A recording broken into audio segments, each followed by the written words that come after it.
ಬ್ರಹ್ಮರಾಜರ್ಷಿ ರತ್ನಾಢ್ಯ ವಂದೇ ಭಾರತ ಮಾತರಂ. ಪರಮ ಪೂಜ್ಯ ಪೇಜಾವರ ಶ್ರೀ ವಿಶ್ವಪ್ರಸನ್ನ ತೀರ್ಥ ಶ್ರೀಪಾದಂಗಳವರ ಚರಣ ಕಮಲಗಳಿಗೆ ಶ್ರದ್ಧೆಯ ನಮನಗಳನ್ನು ಸಮರ್ಪಿಸ್ತಾ ಈ ಕಾರ್ಯಕ್ರಮದಲ್ಲಿ ಉಪಸ್ಥಿತರಿರುವಂತಹ ಎಲ್ಲ ಬಾಗಲಕೋಟೆಯ ಭಕ್ತ ಬಂಧುಗಳಿಗೆ, ದೇಶಾಭಿಮಾನಿಗಳಿಗೆ ಶ್ರದ್ಧೆಯ ನಮಸ್ಕಾರಗಳನ್ನ ಸಮರ್ಪಿಸ್ತೇನೆ. ಗುರುಗಳು ಬರೋ ಮುಂಚೆನೆ ಗುರುಗಳ ಬಗ್ಗೆ ಒಂದೆರಡು ಮಾತು ಹೇಳ್ಬೋದು. ಯಾಕೆ ಅಂತಂದ್ರೆ ಅವ್ರು ಬಂದ ನಂತರ ಕೆಲವೊಂದು ಸಂಗತಿಗಳನ್ನು ಹೇಳಿದ್ರೆ ಅವ್ರಿಗೂ ಮುಜುಗರ ಆಗ್ಬಾರ್ದು, ನಮಗೂ ಮುಜುಗರ ಅಂತ ಅನ್ನಿಸ್ತಾ ಇರಬಾರ್ದು ಅಂತ. ಅವ್ರು ಹಾಗೆ ವರ್ಕೋಹಾಲಿಕ್, ಅವ್ರು ಸಿಕ್ಕಾಪಟ್ಟೆ ಕೆಲಸ ಮಾಡ್ತಾನೇ ಇರ್ತಾರೆ.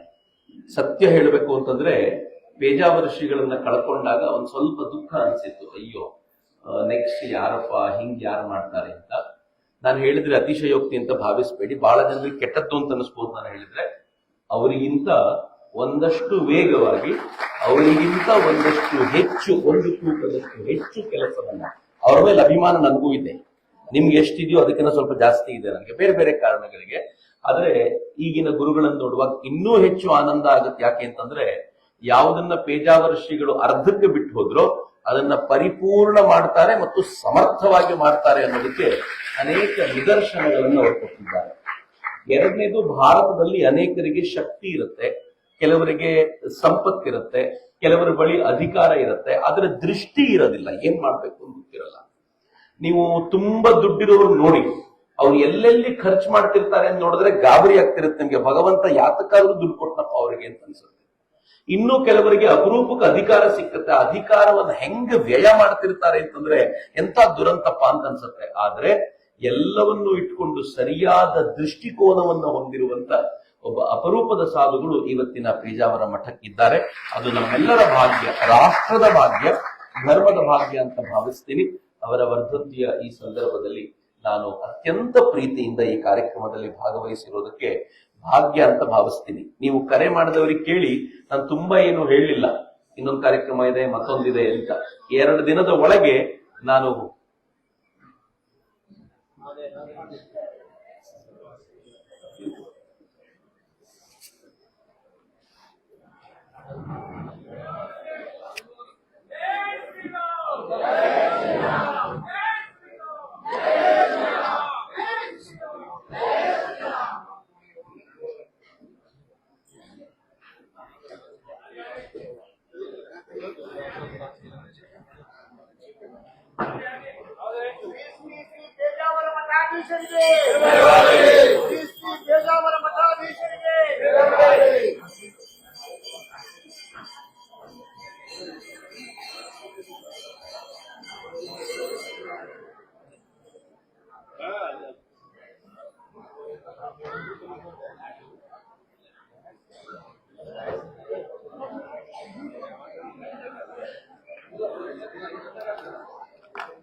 ಪರಮ ಪೂಜ್ಯ ಶ್ರೀಗಳಿಗೆ ಮತ್ತೊಂದು ಶ್ರದ್ಧೆಯನ್ನು ಮಾಡಲು ಸಮರ್ಪಿಸ್ತಾ, ಹಿಂದೂ ಸಮಾಜ ಒಂದು ಉತ್ಕರ್ಷದ ಹಂತದಲ್ಲಿದೆ.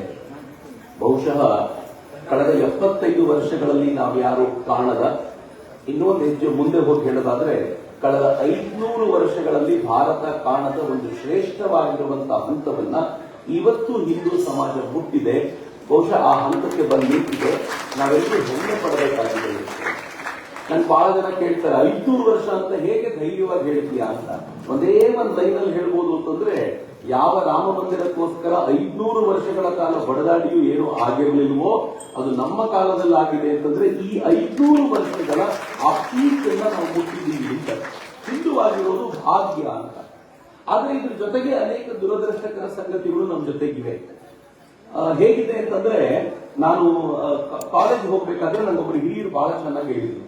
ಹಿಂದೂ ಸಮಾಜ ಅಂತಂದ್ರೆ ಹೇಗಿದೆ ಅಂತಂದ್ರೆ, ಈ ಒಟ್ಟಾರೆ ಭಾರತೀಯ ಸಮಾಜ, ಯಾರೋ ಒಬ್ಬ ಭಿಕ್ಷುಕ ಒಂದು ಚಿನ್ನದ ನಾಣ್ಯಗಳೇ ತುಂಬಿರುವ ಮೂಟೆ ಮೇಲೆ ಕೂತ್ಕೊಂಡು ಭಿಕ್ಷೆ ಬೇಡ್ತಿರ್ತಾನೆ.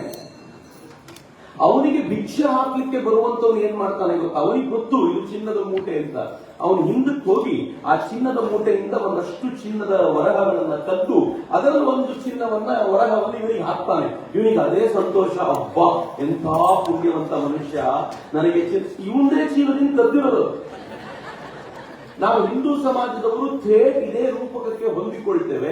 ನಾವು ಹೇಗಿದ್ದೇವೆ ಅಂತಂದ್ರೆ, ಅತ್ಯಂತ ಶ್ರೇಷ್ಠವಾಗಿರುವ ನಮ್ಮ ಸಮಾಜದಿಂದ ಸ್ವೀಕಾರ ಮಾಡಿ ನಮಗೆ ಹಾಕಿದ್ದನ್ನ ಎಷ್ಟು ಆನಂದಿಸ್ತೀವಿ, ಸಂಭ್ರಮಿಸ್ತೀವಿ ಅಂತಂದ್ರೆ ಅನೇಕ ಬಾರಿ ಬಹಳ ದುಃಖ ಎನಿಸುವಂತ ಸಂಗತಿ.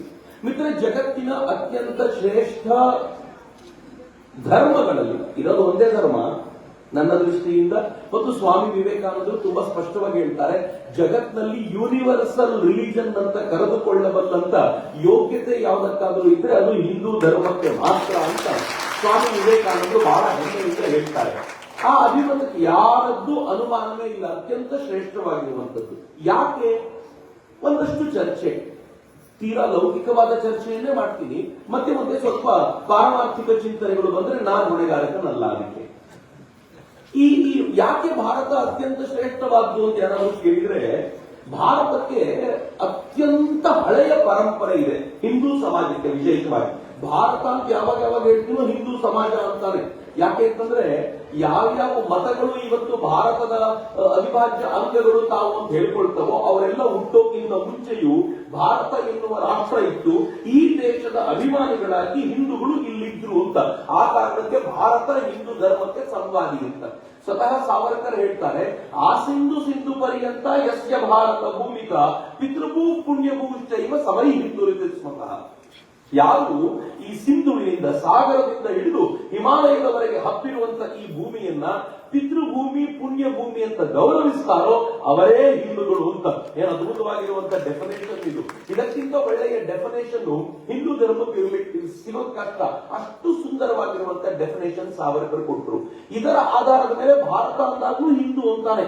ಹಿಂದೂ ಅನ್ನೋದು ಭಾರತದ ರಾಷ್ಟ್ರೀಯತೆ ಅಂತ. ಇದಕ್ಕೆ ಯಾರದ್ದು ಅನುಮಾನ ಬೇಕಿಲ್ಲ. ಯಾಕೆ ಹಿಂದೂ ಧರ್ಮ ಅತ್ಯಂತ ಶ್ರೇಷ್ಠ? ಜಗತ್ತಿನ ಅತ್ಯಂತ ಪ್ರಾಚೀನ ಪರಂಪರೆ ನಮ್ದು. ಎಷ್ಟು ಪ್ರಾಚೀನ ಪರಂಪರೆ ಅಂತಂದ್ರೆ, ಶ್ರೀಕಂಠ ಶಾಸ್ತ್ರಿಗಳು ತುಂಬಾ ವಿಸ್ತಾರವಾಗಿರುವಂತ ಸಂಶೋಧನೆಯ ನಂತರ ಅವ್ರು ಏನ್ ಹೇಳ್ತಾರೆ ಅಂತಂದ್ರೆ, ಸಂಹಿತೆಗಳ ಕಾಲ, ವೇದಗಳಲ್ಲಿರುವಂತ ಸಂಹಿತೆಗಳ ಕಾಲ ಇವತ್ತಿಗೆ ಹೆಚ್ಚು ಕಡಿಮೆ 10,000 ವರ್ಷಗಳ ಹಿಂದೆ ಅಂತ. ಇವತ್ತಿಗೆ 10,000 ವರ್ಷಗಳ ಹಿಂದೆ ಸಂಹಿತೆಗಳು ಹುಟ್ಟಿದ್ವು ಅಂತ ಅವರು ಸಿಗುವಂತ ತಮಗೆ ಸಿಕ್ಕಿರುವಂತ ಸಾಹಿತ್ಯದ ಆಧಾರದ ಮೇಲೆ, ತಮಗೆ ಸಿಕ್ಕಿರುವಂತ ವಸ್ತುಗಳ ಆಧಾರದ ಮೇಲೆ ಉಲ್ಲೇಖ ಮಾಡ್ತಾರೆ. ಭಾರತದ ಪರಂಪರೆ, ಹಿಂದೂ ಪರಂಪರೆ ಇದಕ್ಕಿಂತಲೂ ಆಳವಾದ್ದು ಅನ್ನೋದು ಯಾವುದಕ್ಕೂ ಅನುಮಾನ ಇಲ್ಲ. ಆದ್ರೆ 10,000 ವರ್ಷ ಅಂತಾದ್ರೂ ಇಟ್ಕೊಳ್ಳಿ, ಮಿನಿಮಮ್ ನಂಬರ್ ಆದ್ರೂ ಇಟ್ಕೊಳ್ಳೋಣ. 10,000 ವರ್ಷಗಳ ಹಿಂದೆ ಇತ್ತು ಅಂತಂದ್ರೆ ಆಶ್ಚರ್ಯ ಏನ್ ಗೊತ್ತಾ? ಬರೀ ಇತ್ತು ಅಷ್ಟೇ ಅಲ್ಲ, ಇದ್ದಿದ್ದು ಇವತ್ತಿನವರೆಗೂ ಮುಂದುವರೆಕೊಂಡು ಬಂದಿದೆ ಅಂತಂದ್ರೆ 10,000 ವರ್ಷಗಳನ್ನ ದಾಟಿಯೂ ಉಳ್ಕೊಂಡು ಬಂದಿರುವಂತ ಏಕೈಕ ಪರಂಪರೆ ನಮ್ಮದು ಅಂತ ಹೆಮ್ಮೆ. ನಾನು ನೀವು ಒಂದು ಪುಸ್ತಕ ಬರೆದ್ರೆ ಪುಸ್ತಕ ಬರೆದು 15 ದಿನದಲ್ಲಿ ನೆನಪಿರಲ್ಲ ಯಾರಿಗೂ. ಬಿಡುಗಡೆ ಆಗಿದ್ದ ಪುಸ್ತಕ ಯಾವುದು ಅಂತ ಮರ್ತೋಗಿರ್ತಾರಲ್ಲ. ಆದ್ರೆ ಅಂಥದ್ರಲ್ಲಿ ವೇದಗಳನ್ನ ಸೃಜಿಸಿದ ಭಾರತೀಯ ಪರಂಪರೆ ಇವತ್ತಿನ ಮಕ್ಕಳು ಕೂಡ ಅವತ್ ಹೇಗೆ ನಮ್ಮ ಋಷಿಗಳು ಮತ್ತು ಗುರುಕುಲದಲ್ಲಿ ಹೇಳ್ತಿದ್ರೋ ಅದೇ ಸ್ವರದಲ್ಲಿ ಹೇಳುವಂತೆ ಇಷ್ಟು ಸುಂದರವಾಗಿ ಉಳಿಸ್ಲಿಕ್ಕೆ ಸಾಧ್ಯವಾಗಿದ್ದಾದ್ರೂ ಹೇಗೆ? ಪರಂಪರೆಯ ಶಕ್ತಿಯನ್ನ ಇಮ್ಯಾಜಿನ್ ಮಾಡಿ. ಏನ್ ಅದ್ಭುತವಾಗಿರುವಂತಹ ಪರಂಪರೆ ಇದು. ಈ ಪರಂಪರೆಯ ಇಂದಿನ ವಾರಸುದಾರರು ನಾವು. ಹೆಮ್ಮೆ ಆ ಕಾರಣಕ್ಕೋಸ್ಕರ. ಇನ್ನೆರಡನೇದು, ಭಾರತದ ಇತಿಹಾಸ ಅತ್ಯಂತ ಆಳವಾದ. ಈ ಇತಿಹಾಸದ ಆಳ ಎಂತದ್ದು ಅಂತಂದ್ರೆ, ನಾನು ಪರಂಪರೆಯ ಬಗ್ಗೆ ಮಾತನಾಡುವಾಗ ಹೆಂಗೆ ಹೇಳಿದ್ನೋ ಹಾಗೆ. ನೀವು ಇಸ್ಲಾಂ ಯಾವಾಗ ಹುಟ್ಟಿತು ಅಂತ ನೀವು ಕೇಳಿದ್ರೆ ನಾನು ಬಹಳ ಆಶ್ಚರ್ಯದ ಸಂಗತಿ ನಿಮ್ಗೆ ಹೇಳ್ತೀನಿ. ಮಗಧರ ಸಾಮ್ರಾಜ್ಯದ ನಂತರ, ಮಗಧರು ಆಳಿದ್ರು ಸುದೀರ್ಘ ಕಾಲ, ಮೌರ್ಯರು ಈ ದೇಶವನ್ನ ಆಳಿದ್ರು. ಅದಾದ ನಂತರ ಈ ದೇಶದ ಮೇಲೆ ಆ ಸಂದರ್ಭದಲ್ಲಿ ಮೌರ್ಯರಿಗಿಂತ ಮುಂಚೆ ಗ್ರೀಕರ ಆಕ್ರಮಣ ಆಗಿತ್ತು. ಆ ನಂತರ ಶಕರ ಆಕ್ರಮಣ ಆಯಿತು, ಹೂಣರ ಆಕ್ರಮಣ ಆಯಿತು, ಕುಶಾಣರ ಆಕ್ರಮಣ ಆಯಿತು. ಆ ನಂತರ ಈ ದೇಶಕ್ಕೆ ಗುಪ್ತರ ಕಾಲ ಬಂತು. ಎಲ್ಲೋ ಗುಪ್ತರ ಕಾಲ ಬಂದಾಗ ಆ ಗುಪ್ತರ ಕಾಲ ಮುಗಿಯುವಷ್ಟು ಹೊತ್ತಿಗೆ ಇಸ್ಲಾಂ ಹುಟ್ಟಿತು. ನನ್ನ ದೇಶದಲ್ಲಿ ಎಷ್ಟು ಆಗೋಯ್ತು, ಇತಿಹಾಸದಲ್ಲಿ ಎಷ್ಟೊಂದು ಕಾಲಗಳು ಕಳೆದೋದ ನಂತರ ಅಲ್ಲಿ ಹುಟ್ಟಿದ್ದು ಇಸ್ಲಾಂ. ಭಾರತದ ಇತಿಹಾಸ ಅಂತ ನಾವು ಯಾವುದನ್ನು ಗುರುತಿಸ್ತೀವೋ ಅಲ್ಲಿಂದ ಹೆಚ್ಚು ಕಡಿಮೆ 1-1.5 ವರ್ಷಗಳ ನಂತರ ಇಸ್ಲಾಂ ಹುಟ್ಟಿದೆ. ಇಸ್ಲಾಂ ಹುಟ್ಟಿ ಇವತ್ತಿಗೆ ಹೆಚ್ಚು ಕಡಿಮೆ 1,400 ವರ್ಷ ಆಗಿರ್ಬೋದು, ಅದಕ್ಕಿಂತ ಹಿಂದೆ ಅಲ್ಲ. ಕ್ರಿಶ್ಚಿಯಾನಿಟಿ ಹುಟ್ಟಿ ಇವತ್ತಿಗೆ 2,000 ವರ್ಷಗಳ ಹಿಂದೆ ಆಗಿರಬಹುದು. ಆದರೆ ಅದಕ್ಕಿಂತಲೂ ಹಿಂದೆ ಈ ದೇಶದಲ್ಲಿ ರಾಜರುಗಳಾಳಿದ್ದ ನಮ್ಮ ಮಹಾಭಾರತ ಮತ್ತು ರಾಮಾಯಣದ ಬಗ್ಗೆ ಮಾತನಾಡ್ತಿಲ್ಲ. ನಮ್ಮ ಇತಿಹಾಸ ಎಷ್ಟು ಆಳಕ್ಕಿದೆ ಅಂತಂದ್ರೆ ಇಡೀ ಜಗತ್ತು ಕೂಡ ಇವತ್ತಿಗೂ ಗಾಬರಿ ಆಗುತ್ತೆ. ಈ ಹಿಂದೂ ಸಂಸ್ಕೃತಿ ಅಂತ ಯಾವುದನ್ನು ಕರಿತೀವೋ ಆ ಸಂಸ್ಕೃತಿಯ ಜೊತೆಯಲ್ಲೇ ಹುಟ್ಟಿದಂತ, ಅಥವಾ ಹಂಗೆ ಇವ್ರೇನು ಹೇಳ್ತಾರೋ ಹಾಗೆ, ನನಗೆ ಈಗಲೂ ಕೂಡ ಅದರ ಒಪ್ಪಿಗೆ ಇಲ್ಲ. ನಾನು ಇವತ್ತಿಗೂ ಕೂಡ ಅತ್ಯಂತ ಪ್ರಾಚೀನ ಸಂಸ್ಕೃತಿ ನಮ್ದೇನು ಒಪ್ಕೊಳ್ತೀನಿ. ಆದ್ರೆ ಅನೇಕ ಇತಿಹಾಸಕಾರರು ಅವರು ಹೇಳೋ ಪ್ರಕಾರ ಅದರ ಸಮಕ್ಕೆ ಅನೇಕ ಸಂಸ್ಕೃತಿಗಳು ಹುಟ್ಟುಕೊಂಡು ಹೋಗ್ತಾರೆ. ಆ ಸಂಸ್ಕೃತಿಗಳು ಯಾವುವು ನಮ್ಮೊಂದಿಗೆ ಇದ್ದ ಯಾವ ಸಂಸ್ಕೃತಿಯು ಇವತ್ತು ಜೀವಂತವಾಗಿ ಉಸಿರಾಡ್ತಾ ಇಲ್ಲ. ಅಷ್ಟು ಹಳೆಯ ಸಂಸ್ಕೃತಿ ಯಾವುದಾದ್ರೂ ಇವತ್ತಿಗೂ ಜೀವಂತವಾಗಿ ಉಸಿರಾಡ್ತಿದೆ ಅಂತಂದ್ರೆ ನಮ್ಮ ಸಂಸ್ಕೃತಿನೇ. ಯೋಚನೆ ಮಾಡಿ, ಏನು ಅದ್ಭುತ ಇದು. ನಂಗೆ ಗೊತ್ತಿಲ್ಲ ನಿಮ್ಗೆ ಹೇಗೆ ಅರ್ಥ ಮಾಡ್ಕೊಳ್ತಿದ್ದೀರೋ. 10,000 ವರ್ಷಗಳ ಹಿಂದೆ ಹೀಗೆ ಒಬ್ಬ ಸಂತರು ಬಂದು ಒಂದು ವೇದಿಕೆ ಮೇಲೆ ಕೂತ್ರೆ ಯಾರೋ ಒಬ್ರು ಇದೇ ರೀತಿ ಪರಂಪರೆ ಬಗ್ಗೆ ಮಾತನಾಡ್ತಿದ್ರು. 5,000 ವರ್ಷಗಳ ಹಿಂದೆ ಮತ್ತಾರೋ ಸಂತರು ಕೂತಿರ್ತಿದ್ರು, ಇನ್ಯಾರೋ ಪರಂಪರೆ ಬಗ್ಗೆ ಮಾತನಾಡ್ತಿದ್ರು. ಈಗ 2025ನೇ ವರ್ಷದಲ್ಲಿ ಆಚಾರ್ಯರು ಕೂತಿದ್ದಾರೆ, ಗುರುಗಳು ಕೂತಿದ್ದಾರೆ, ನಾನ್ ಮಾತನಾಡ್ತಿದ್ದೀನಿ, ನೀವು ಕೇಳ್ತಿದ್ದೀರಾ. ಈ ಪರಂಪರೆ ಕಳೆದ 10,000 ವರ್ಷಗಳಿಂದ ನಡ್ಕೊಂಡು ಬಂದಿದೆ. ಏನು ಅದ್ಭುತ ಇರ್ಬೋದಿದ್ದು.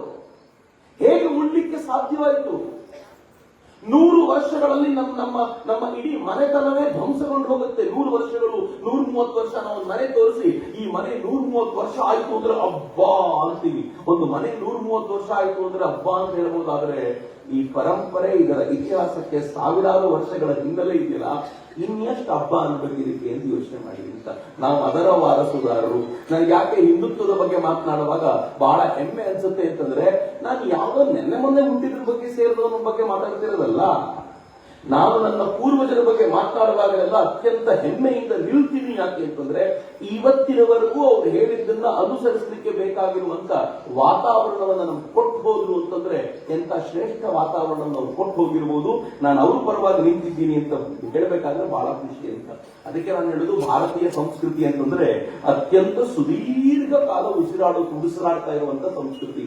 ಅದಕ್ಕೆ ಹೇಳ್ತಾರೆ ಸನಾತನ ಅಂತಂದ್ರೆ ಅದು ಅತ್ಯಂತ ಹಳೆಯದ್ದಾದರೂ ಹೊಸಬರಿಗೂ ಉಸಿರಾಡಲಿಕ್ಕೆ ಬೇಕಾಗಿರುವಂತ ವಾಯುವನ್ನು ಕೊಡಬಲ್ಲದ್ದು ಯಾವುದಿದೆಯೋ ಅದು ಸನಾತನ ಅಂತ.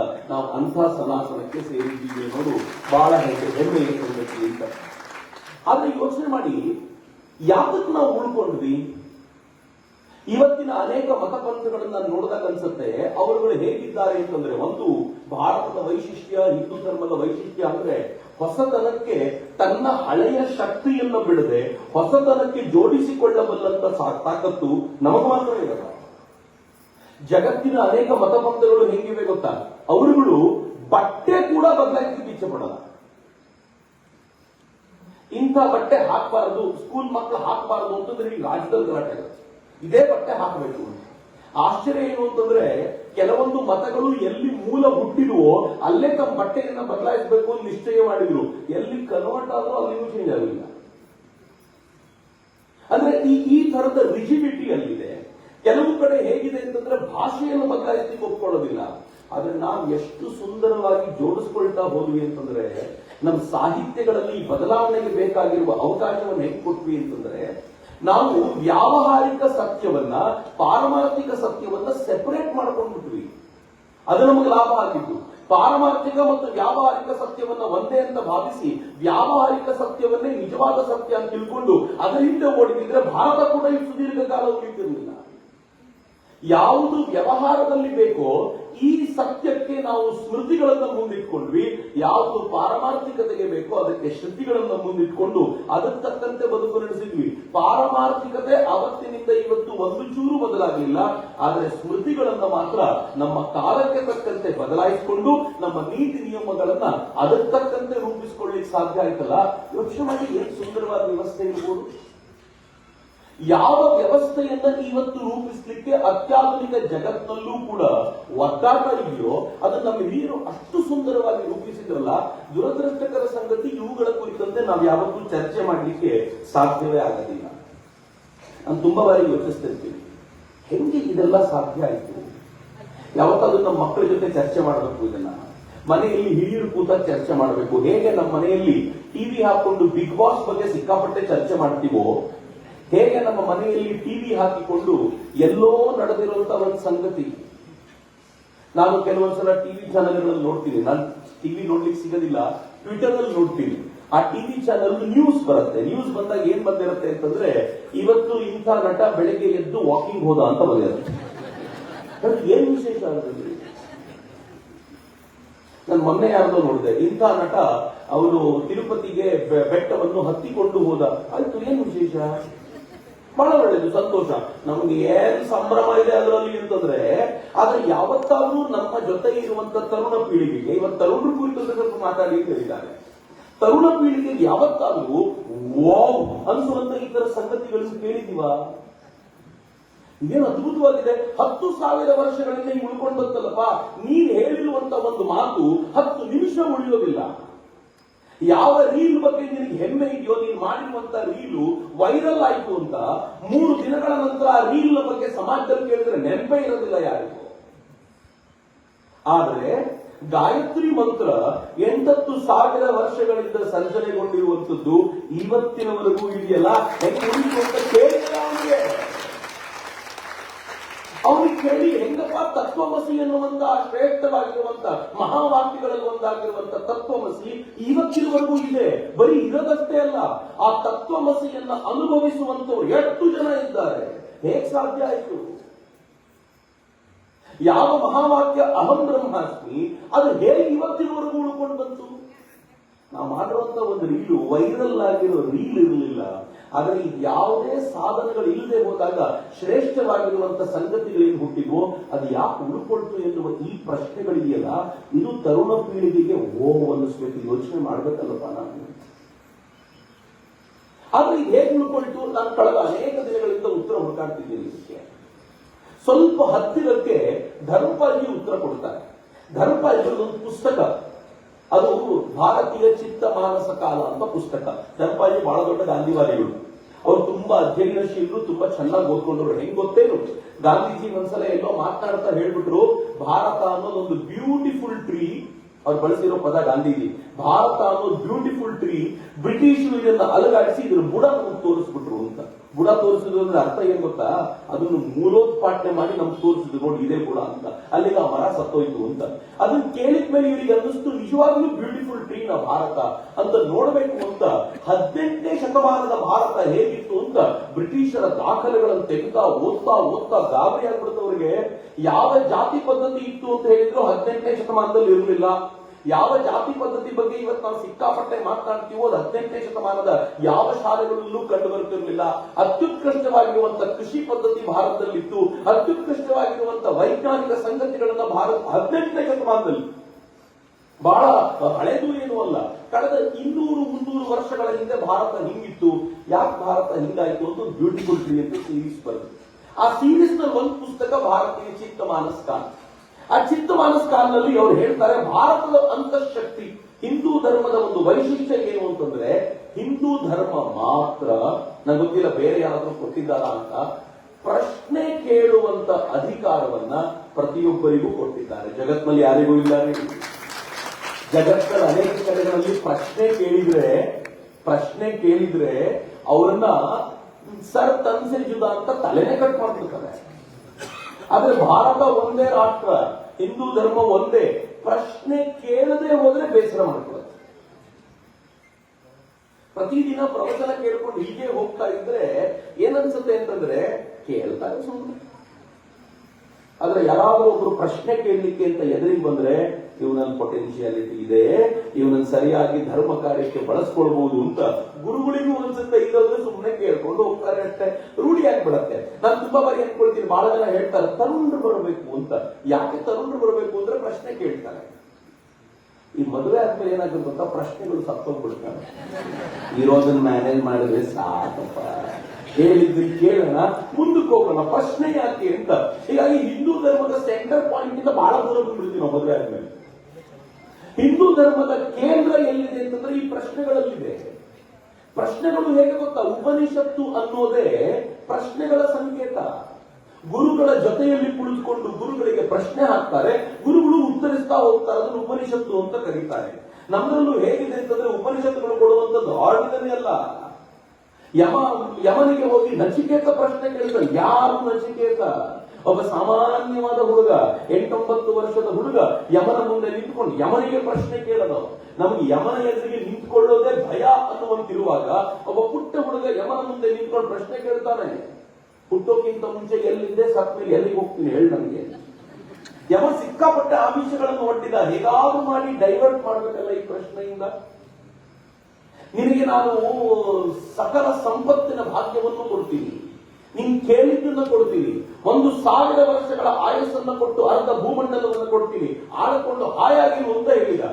ನಚಿಕೇತ ಮುಂದೆ ಕೇಳಿದಂತೆ, ಆ 1000 ವರ್ಷ ಆದ್ಮೇಲೆ ಎಲ್ಲಿಗೆ ಹೋಗ್ತೀನಲ್ಲ ಅದು ಬೇಕು ನನಗೆ. ಏನ್ ಶ್ರದ್ಧೆ ನೋಡಿ, ಏನ್ ಅದ್ಭುತ. ನನಗೆ ಇಂಥ ಶ್ರದ್ಧಾವಂತರು ನೋಡಿದಾಗ ಬಹಳ ಖುಷಿ. ಆದ್ರೆ ಇವತ್ತು ಹೆಂಗಿದೆ ಗೊತ್ತಾ, ದಯವಿಟ್ಟು ಕ್ಷಮಿಸಿ ನನಗೆ ಈ ಮಾತನ್ನು ಹೇಳಿದ್ರೆ, ಇವತ್ತಿನ ನಮ್ಮ ಮಕ್ಕಳನ್ನ ನೋಡಬೇಕು ಶಾಲೆಗಳಿಗೆ ಹೋಗಿ ಹೇಗಾಗಿರ್ತಾರೆ ಅಂತಂದ್ರೆ, ಆ ಫ್ರಂಟಲ್ ಬ್ರೈನ್ ಅಂತ ಇರುತ್ತೆ, ಆಕ್ಟಿವಿಟಿ ಮಾಡಿಸುವಂತ ಬ್ರೈನ್, ಆಕ್ಟಿವೇ ಇರಲ್ಲ. ನಮ್ಮ ಬ್ರೈನ್ ಹೆಂಗಿರುತ್ತೆ ಗೊತ್ತಾ, ಬ್ರೈನ್ ಅಲ್ಲಿ ಮುಂದಿನ ಪಾರ್ಟ್ ಒಂದಿರುತ್ತೆ, ಫ್ರಂಟಲ್ ಬ್ರೈನ್ ಅಂತ ಕರೀತಾರೆ ಅದನ್ನ. ಅದು ಸಿಕ್ಕಾಪಟ್ಟೆ ಆಕ್ಟಿವಿಟಿ ಮಾಡ್ತದೆ, ಸುಮ್ಮನೆ ಕೂತ್ಕೊಳ್ಳಿ ಬಿಡಲ್ಲ.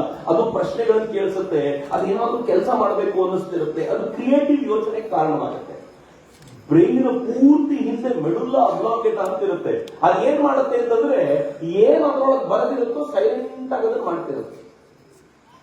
ನೀವು ಪ್ರತಿನಿತ್ಯ ಬೆಳಗ್ಗೆ 7 ಗಂಟೆಗೆ ಏಳಬೇಕು ಅಂತ ಅವನಿಗೊಂದು ರೂಢಿ ಮಾಡಿಸಿ, ಅವ್ನು 7 ಗಂಟೆಗೆ ಹೇಳ್ತಾನೆ ಅಷ್ಟೇ, ಆಕ್ಟಿವಿಟಿ ಇರಲ್ಲ. ಈ ಫ್ರಂಟಲ್ ಬ್ರೈನ್ ಯಾವಾಗ ಹೋಗುತ್ತೆ ಅಂತ ನಾನು ಒಂದಷ್ಟು ನ್ಯೂರೋ ಸೈಂಟಿಸ್ಟ್ಗಳನ್ನು ಕೇಳಿದಾಗ ಅವ್ರು ಹೇಳಿದ್ರು, ಪದೇ ಪದೇ ಟಿವಿ ಯಾರು ನೋಡ್ತಾರೋ, ವಿಡಿಯೋ ಗೇಮ್ಗಳ ಮುಂದೆ, ನಾನು ತಮಾಷೆ ಮಾಡ್ತಿಲ್ಲ, ವಿಡಿಯೋ ಗೇಮ್ಗಳ ಮುಂದೆ ಯಾರು ಕೂತಿರ್ತಾರೋ, ಮೊಬೈಲ್ ನಲ್ಲಿ ಮ್ಯಾಕ್ಸಿಮಮ್ ಟೈಮ್ ಯಾರು ಕಳೀತಾರೋ ಅವ್ರ ಫ್ರಂಟಲ್ ಬ್ರೈನ್ ವೀಕ್ ಆಗಿಬಿಡುತ್ತೆ, ಅವ್ರ ಆಕ್ಟಿವಿಟಿನೇ ಇರಲ್ಲ ಅಂತ. ನಾನು ಇತ್ತೀಚಿನ ದಿನಗಳಲ್ಲಿ ಶಾಲೆಗಳಿಗೆ ಹೋಗಿ ನೋಡ್ತೀನಿ. ನಾನು ಇದನ್ನು ಕೂಡ ತುಂಬಾ ಗಂಭೀರವಾಗಿ ಗಮನಿಸಿದ್ದೀನಿ, ಗೊತ್ತಿಲ್ಲ ನನಗೆ ಎಲ್ಲರೂ ಗಮನಿಸಿದ್ದೇರೋ, ಕರೋನಾ ಆದ ನಂತರ ನಮ್ಮ ಮಕ್ಕಳು ಟೋಟಲಿ ಡಲ್ ಆಗಿದ್ದಾರೆ.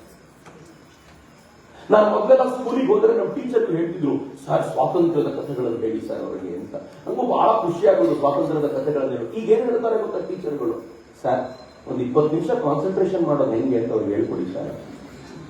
ನಮ್ಮ ಮಕ್ಕಳು ಆ ಕಾನ್ಸಂಟ್ರೇಷನ್ ಇಲ್ಲ. ನಾನು ಅನೇಕ ಶಾಲೆಗಳಿಗೆ ಹೋದಾಗ ಬಿಕಾಸ್ ಮೊಬೈಲ್ ಅಷ್ಟವನ್ನ ಹಿಡ್ಕೊಂಡು ಕೂತ್ಬಿಟ್ಟಿದೆ, ಮತ್ತೆ ಪ್ರಶ್ನೆ ಕೇಳೋದು ಎಲ್ಲಿಂದ. ನಾನೊಂದು ಹೈಸ್ಕೂಲಿಗೆ ಹೋಗಿದ್ದೆ ಕಳೆದ ಕೆಲವಾರು ದಿನಗಳ ಹಿಂದೆ, ಎಲ್ಲಿ ಅಂತ ನಾನು ಹೇಳೋದಿಲ್ಲ, ಅವ್ರೇನಾದ್ರೂ ಇದು ನೋಡಿದ್ರೆ ಬಹಳ ಕಷ್ಟ. ಅಲ್ಲಿನ ಮಕ್ಕಳನ್ನ ಕೂರಿಸ್ಕೊಂಡು ಸುಮ್ಮನೆ ಒಂದು ಪ್ರಶ್ನೆ ಕೇಳಿದೆ ನಾನು.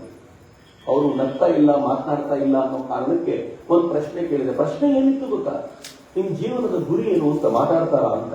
ನೀವು ನಂಬೋದಿಲ್ಲ, 8, 9, 10ರ 200ಕ್ಕೂ ಹೆಚ್ಚು ಮಕ್ಕಳಿದ್ರು, ಒಬ್ರು ಕೂಡ ಎದ್ದಿದ್ಕೊಂಡು ನನ್ನ ಜೀವನದಲ್ಲಿ ಇಂಥದ್ದೊಂದು ಗುರಿ ಇದೆ ಅಂತ ಹೇಳಿ. ನಾನು ಪ್ರಶ್ನೆಗಳನ್ನ ಎಕ್ಸ್ಪೆಕ್ಟ್ ಮಾಡೋದಾಗೋದಿಲ್ಲ, ನಾವು ಇಂಥದ್ದನ್ನು ಸೃಷ್ಟಿ ಮಾಡ್ತಿರೋದ. ಮಿತ್ರ, ಹಿಂದೂ ಧರ್ಮದ ಚಿಂತನೆ ಹೆಂಗಿತ್ತು ಅಂತಂದ್ರೆ, ಆ ಬಾಲಕ ನಿಂತ್ಕೊಂಡು ಯಮನಿಗೆ ಪ್ರಶ್ನೆ ಮಾಡ್ತಾನೆ, ನಿಂಗೆ ಕೊಡ್ಲಿಕ್ಕಾದ್ರೆ ಕೊಡು, ಹೇಳಲಿಕ್ಕಾದ್ರೆ ಹೇಳು, ಈ ವರ ಕೊಡ್ಲಿಕ್ಕೆ ಆಗಲ್ಲ ಅಂತ ಹೇಳಿ ಪರವಾಗಿಲ್ಲ ವಾಪಸ್ ಹೋಗ್ತೀನಿ. ಯಮ ಇಷ್ಟೆಲ್ಲ ಟೆಸ್ಟ್ ಮಾಡಿದ್ಮೇಲೆ ಹೇಳ್ತಾನೆ, ವಾ ಇಂಥ ಶ್ರದ್ಧಾವಂತ ಶಿಷ್ಯ ಸಿಗಬೇಕು ಅಂದ್ರೆ ಗುರು ಪುಣ್ಯ ಮಾಡಿರ್ಬೇಕು ಕಣಪ್ಪ ಅಂತ. ಇಡೀ ಕಠೋಪನಿಷತ್ತು ಒಬ್ಬ ಹುಡುಗನಿಗೋಸ್ಕರ ಹೇಳಿದ್ದು ಯಮ. ಪ್ರಶ್ನೆಗಳಿಗಿರುವಂತ ಮಹತ್ವ ಎಂತದ್ದು ಭಾರತದಲ್ಲಿ ಪ್ರಶ್ನೆಗಳ ಮಹತ್ವ ಎಂತದ್ದು ಅಂತಂದ್ರೆ, ಉದ್ದಾಲಕ ಮತ್ತು ಶ್ವೇತಕೇತುವಿನ ನಡುವಿನ ಸಂಭಾಷಣೆ ಈ ದೇಶಕ್ಕೊಂದು ಮಹತ್ ವಾಕ್ಯವನ್ನು ಕೊಡ್ತು ಜಗತ್ತಿಗೆ. ಈ ದೇಶದ ವೈಶಿಷ್ಟ್ಯ ಏನು ಅಂತಂದ್ರೆ, ಪ್ರಶ್ನೆಗಳ ಆಧಾರದ ಮೇಲೆ ಪಂಚಕೋಶೀಯ ವ್ಯವಸ್ಥೆಗಳನ್ನು ನಾವು ಕಲ್ಪನೆ ಮಾಡಿಕೊಂಡ್ವಿ. ನಾನು ದೇಹವಲ್ಲ, ನಾನು ಪ್ರಾಣವಲ್ಲ, ನಾನು ಮನಸ್ಸಲ್ಲ, ನಾನು ಬುದ್ಧಿಯಲ್ಲ, ಆನಂದಮಯವಾಗಿರುವವನು ನಾನು ಎನ್ನುವಂತ ಅಂತರಂಗದ ದಿಕ್ಕಿನಲ್ಲಿ ಹೋಗಬಲ್ಲಂತ ಒಂದು ಶ್ರೇಷ್ಠ ಚಿಂತನೆಗೆ ಭಾರತಕ್ಕೆ ಈ ಕೊಡುಗೆಯನ್ನು ಕೊಟ್ಟಿದ್ದು ಯಾರು ಅಂತಂದ್ರೆ ಪ್ರಶ್ನೆ ಕೇಳುವಂತವರು. ಪ್ರಶ್ನೆ ಕೇಳದೆ ಹೋಗಿದ್ರೆ ಇರಲಿಲ್ಲ. ಭಾರತ ಇದನ್ನು ಯಾವತ್ತೂ ಧಿಕ್ಕರಿಸ್ತೇವೆ. ಹಾಗಂತ ಬರೀ ಉಪನಿಷತ್ ಕಾಲದಲ್ಲಿ ಅಂತ ತಿಳ್ಕೊಳ್ಬೇಡಿ. ಬುದ್ಧ ಪ್ರಶ್ನೆ ಕೇಳಿದ, ಹೆಂಗಿತ್ತು ಗೊತ್ತೇ?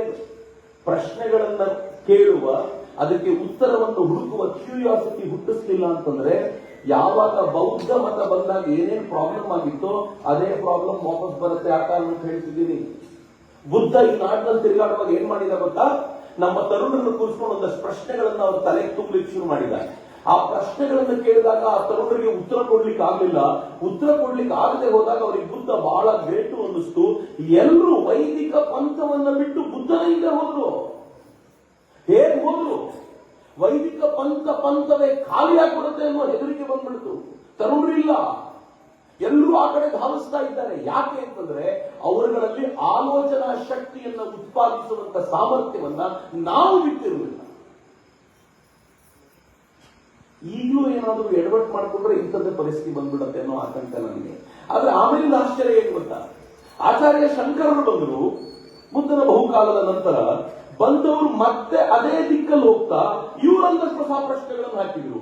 ಈ ಪ್ರಶ್ನೆಗಳಿಗೆ ಉತ್ತರ ಸಿಗಲಿಲ್ಲ ಅಂತಂದಾಗ ಈ ಹುಡುಗರು ಸೈಲೆಂಟ್ ಆಗಿ ಆಚಾರ್ಯ ಶಂಕರನಿಂದ ಬಂದರು. ವೈದಿಕ ಮತದ ಹಿಂದೆ ವಾಪಸ್ ಬರ್ಲಿಕ್ಕೆ ಸಾಧ್ಯ ಆಗಿತ್ತು ಅಂತ ನಾವು ಯೋಚನೆ ಮಾಡಿದಾಗ ಏನ್ ಅದ್ಭುತ ಅನ್ಸುತ್ತೆ ಅಂತಂದ್ರೆ, ಈ ಪ್ರಶ್ನೆ ಕೇಳುವಂತ ವಿಧಾನ ಇದೆಯಲ್ಲ, ಇದು ಎಲ್ಲಿದೆ ಅಂತಂದ್ರೆ ಇದು ಭಾರತದಲ್ಲಿ ಹಿಂದೂ ಧರ್ಮದಲ್ಲಿ ಮಾತ್ರ ಇದೆ. ಇತಿಹಾಸದ ಕಾಲಘಟ್ಟದಲ್ಲೂ ನಾವು ನೋಡ್ತೀವಿ. ಪ್ರಶ್ನೆ ಕೇಳುವಂತ ಈ ಸಂಪ್ರದಾಯ ಯಾವತ್ ನಮ್ಮಲ್ಲಿ ಹೋಯಿತು ಅಂತಂದ್ರೆ, ಇಸ್ಲಾಮಿನ ಆಕ್ರಮಣ ಯಾವಾಗ ಆಯ್ತೋ ಅವ್ರು ಪ್ರಶ್ನೆ ಕೇಳಬಾರದು ಅಂತ ಆಯ್ತು. ಪ್ರಶ್ನೆ ಕೇಳಬಾರದು ಅನ್ನೋದು ಎಲ್ಲಿವರೆಗೂ ಬಂತು ಗೊತ್ತಾ? ನಾವಂತೂ ಹೆಂಗ್ ಆಗ್ಬಿಟ್ಟಿದೀವಿ ಅಂತಂದ್ರೆ ನಮ್ದನ್ನು ಓದ್ಕೊಂಡಿಲ್ಲ, ಹೀಗಾಗಿ ಬೇರೆಯವ್ರನ್ನೂ ಓದಬೇಡಿ. ನಾನು ತುಂಬಾ ಜನ ಮಾತನಾಡುವಾಗ ಕೇಳ್ತೀನಿ, ಎಲ್ಲ ಧರ್ಮಗಳು ಒಂದನ್ನೇ ಬೋಧಿಸುತ್ತವೆ. ನಾನು ಅವ್ರನ್ನ ಕೇಳುದು, ಯಾವ್ಯಾವ ಧರ್ಮ ಓದಿದ್ದೀರಾ? ಭಗವದ್ಗೀತೆ ಓದಿದ್ದೀರಾ? ಸ್ವಲ್ಪ ಮಟ್ಟಿಗೆ ಬಹಳ ಜನ ಹೂ ಅಂತಾರೆ. ಕುರಾನ್ ಓದಿದ್ದೀರಾ? ಇಲ್ಲ. ಬೈಬಲ್ ಓದಿದ್ದೀರಾ? ಇಲ್ಲ. ಮತ್ತೆಲ್ಲವೂ ಒಂದೇ ಬೋಧಿಸುತ್ತೆ ಅಂತ ಹೆಂಗ್ ಗೊತ್ತು? ಅವರದ್ದು ಎಲ್ಲ ಧರ್ಮ ಒಳ್ಳೇದನ್ನೇ ಹೇಳ್ತಾವಲ್ಲ, ಹೆಂಗ್ ಗೊತ್ತು ನಿಮ್ಗೆ? ನೀವು ಏನನ್ನೂ ನೋಡದೆ ಒಂದು ದಿನ ಕುರಾನ್ ಅನ್ನ ತೆಗಿದೆ, ಒಂದು ದಿನ ಬೈಬಲ್ ಅನ್ನ ತೆಗಿದೆ, ಎಲ್ಲವೂ ಒಂದನ್ನೇ ಹೇಳುತ್ತೆ, ಹೆಂಗ್ ಹೇಳ್ತೀರಾ? ನಾನು ಕುರಾನ್ ಏನ್ ಹೇಳುತ್ತೆ, ಬೈಬಲ್ ಏನ್ ಹೇಳುತ್ತೆ ಅಂತ ಈ ಹೇಳಲಿಕ್ಕೆ ನಿಂತಿಲ್ಲ ನಿಮ್ಗೆ, ಅದು ಅಗತ್ಯ ಇಲ್ಲ ನಮ್ಗಿಲ್ಲ. ಆದರೆ ನಾವು ಈ ತುಲನಾತ್ಮಕ ಅಧ್ಯಯನವನ್ನು ಮಾಡದೆ ಹೋದ್ರೆ ಹೇಗೆ? ಇಸ್ಲಾಂ ಆಕ್ರಮಣಕಾರಿಗಳಾಗಿ ಬಂದಾಗ ನಮ್ಮ ಪರಿಸ್ಥಿತಿ ಹೆಂಗಾಯ್ತು ಗೊತ್ತಾ? ಆ ಆಕ್ರಮಣಕಾರಿಗಳ ನಡುವೆ ನಮ್ಮ ಹಿಂದೂ ಧರ್ಮವನ್ನು ಉಳಿಸಿಕೊಂಡ್ರೆ ಸಾಕಾಗೋಗಿತ್ತು ನಮ್ಗೆ. ಅತ್ಯಂತ ಗಂಭೀರವಾದ ಪ್ರಮಾಣದಲ್ಲಿ ನಾವು ಒಳಗೆ ಸೇರ್ಕೊಂಡ್ಬಿಟ್ವಿ, ನಮ್ಮನ್ನು ನಾವು ಕಾಪಾಡಿಕೊಳ್ಳುವಂತ ಪ್ರಯತ್ನ ಮಾಡಿದ್ವಿ. ಆದ್ರೆ ಅದರ ನಡುವೆ ಒಂದು ಗಂಭೀರವಾಗಿರುವಂತ ಸಿಂಹ ಎದ್ದು ಬಂತು. ಅದನ್ನು ಆಚಾರ್ಯ ದಯಾನಂದರು ಅಂತ ಕರೀತಾರೆ. ಬಹಳ ಜನರಿಗೆ ಅವರ ಹೆಸರು ಕೇಳಿಲ್ಲ.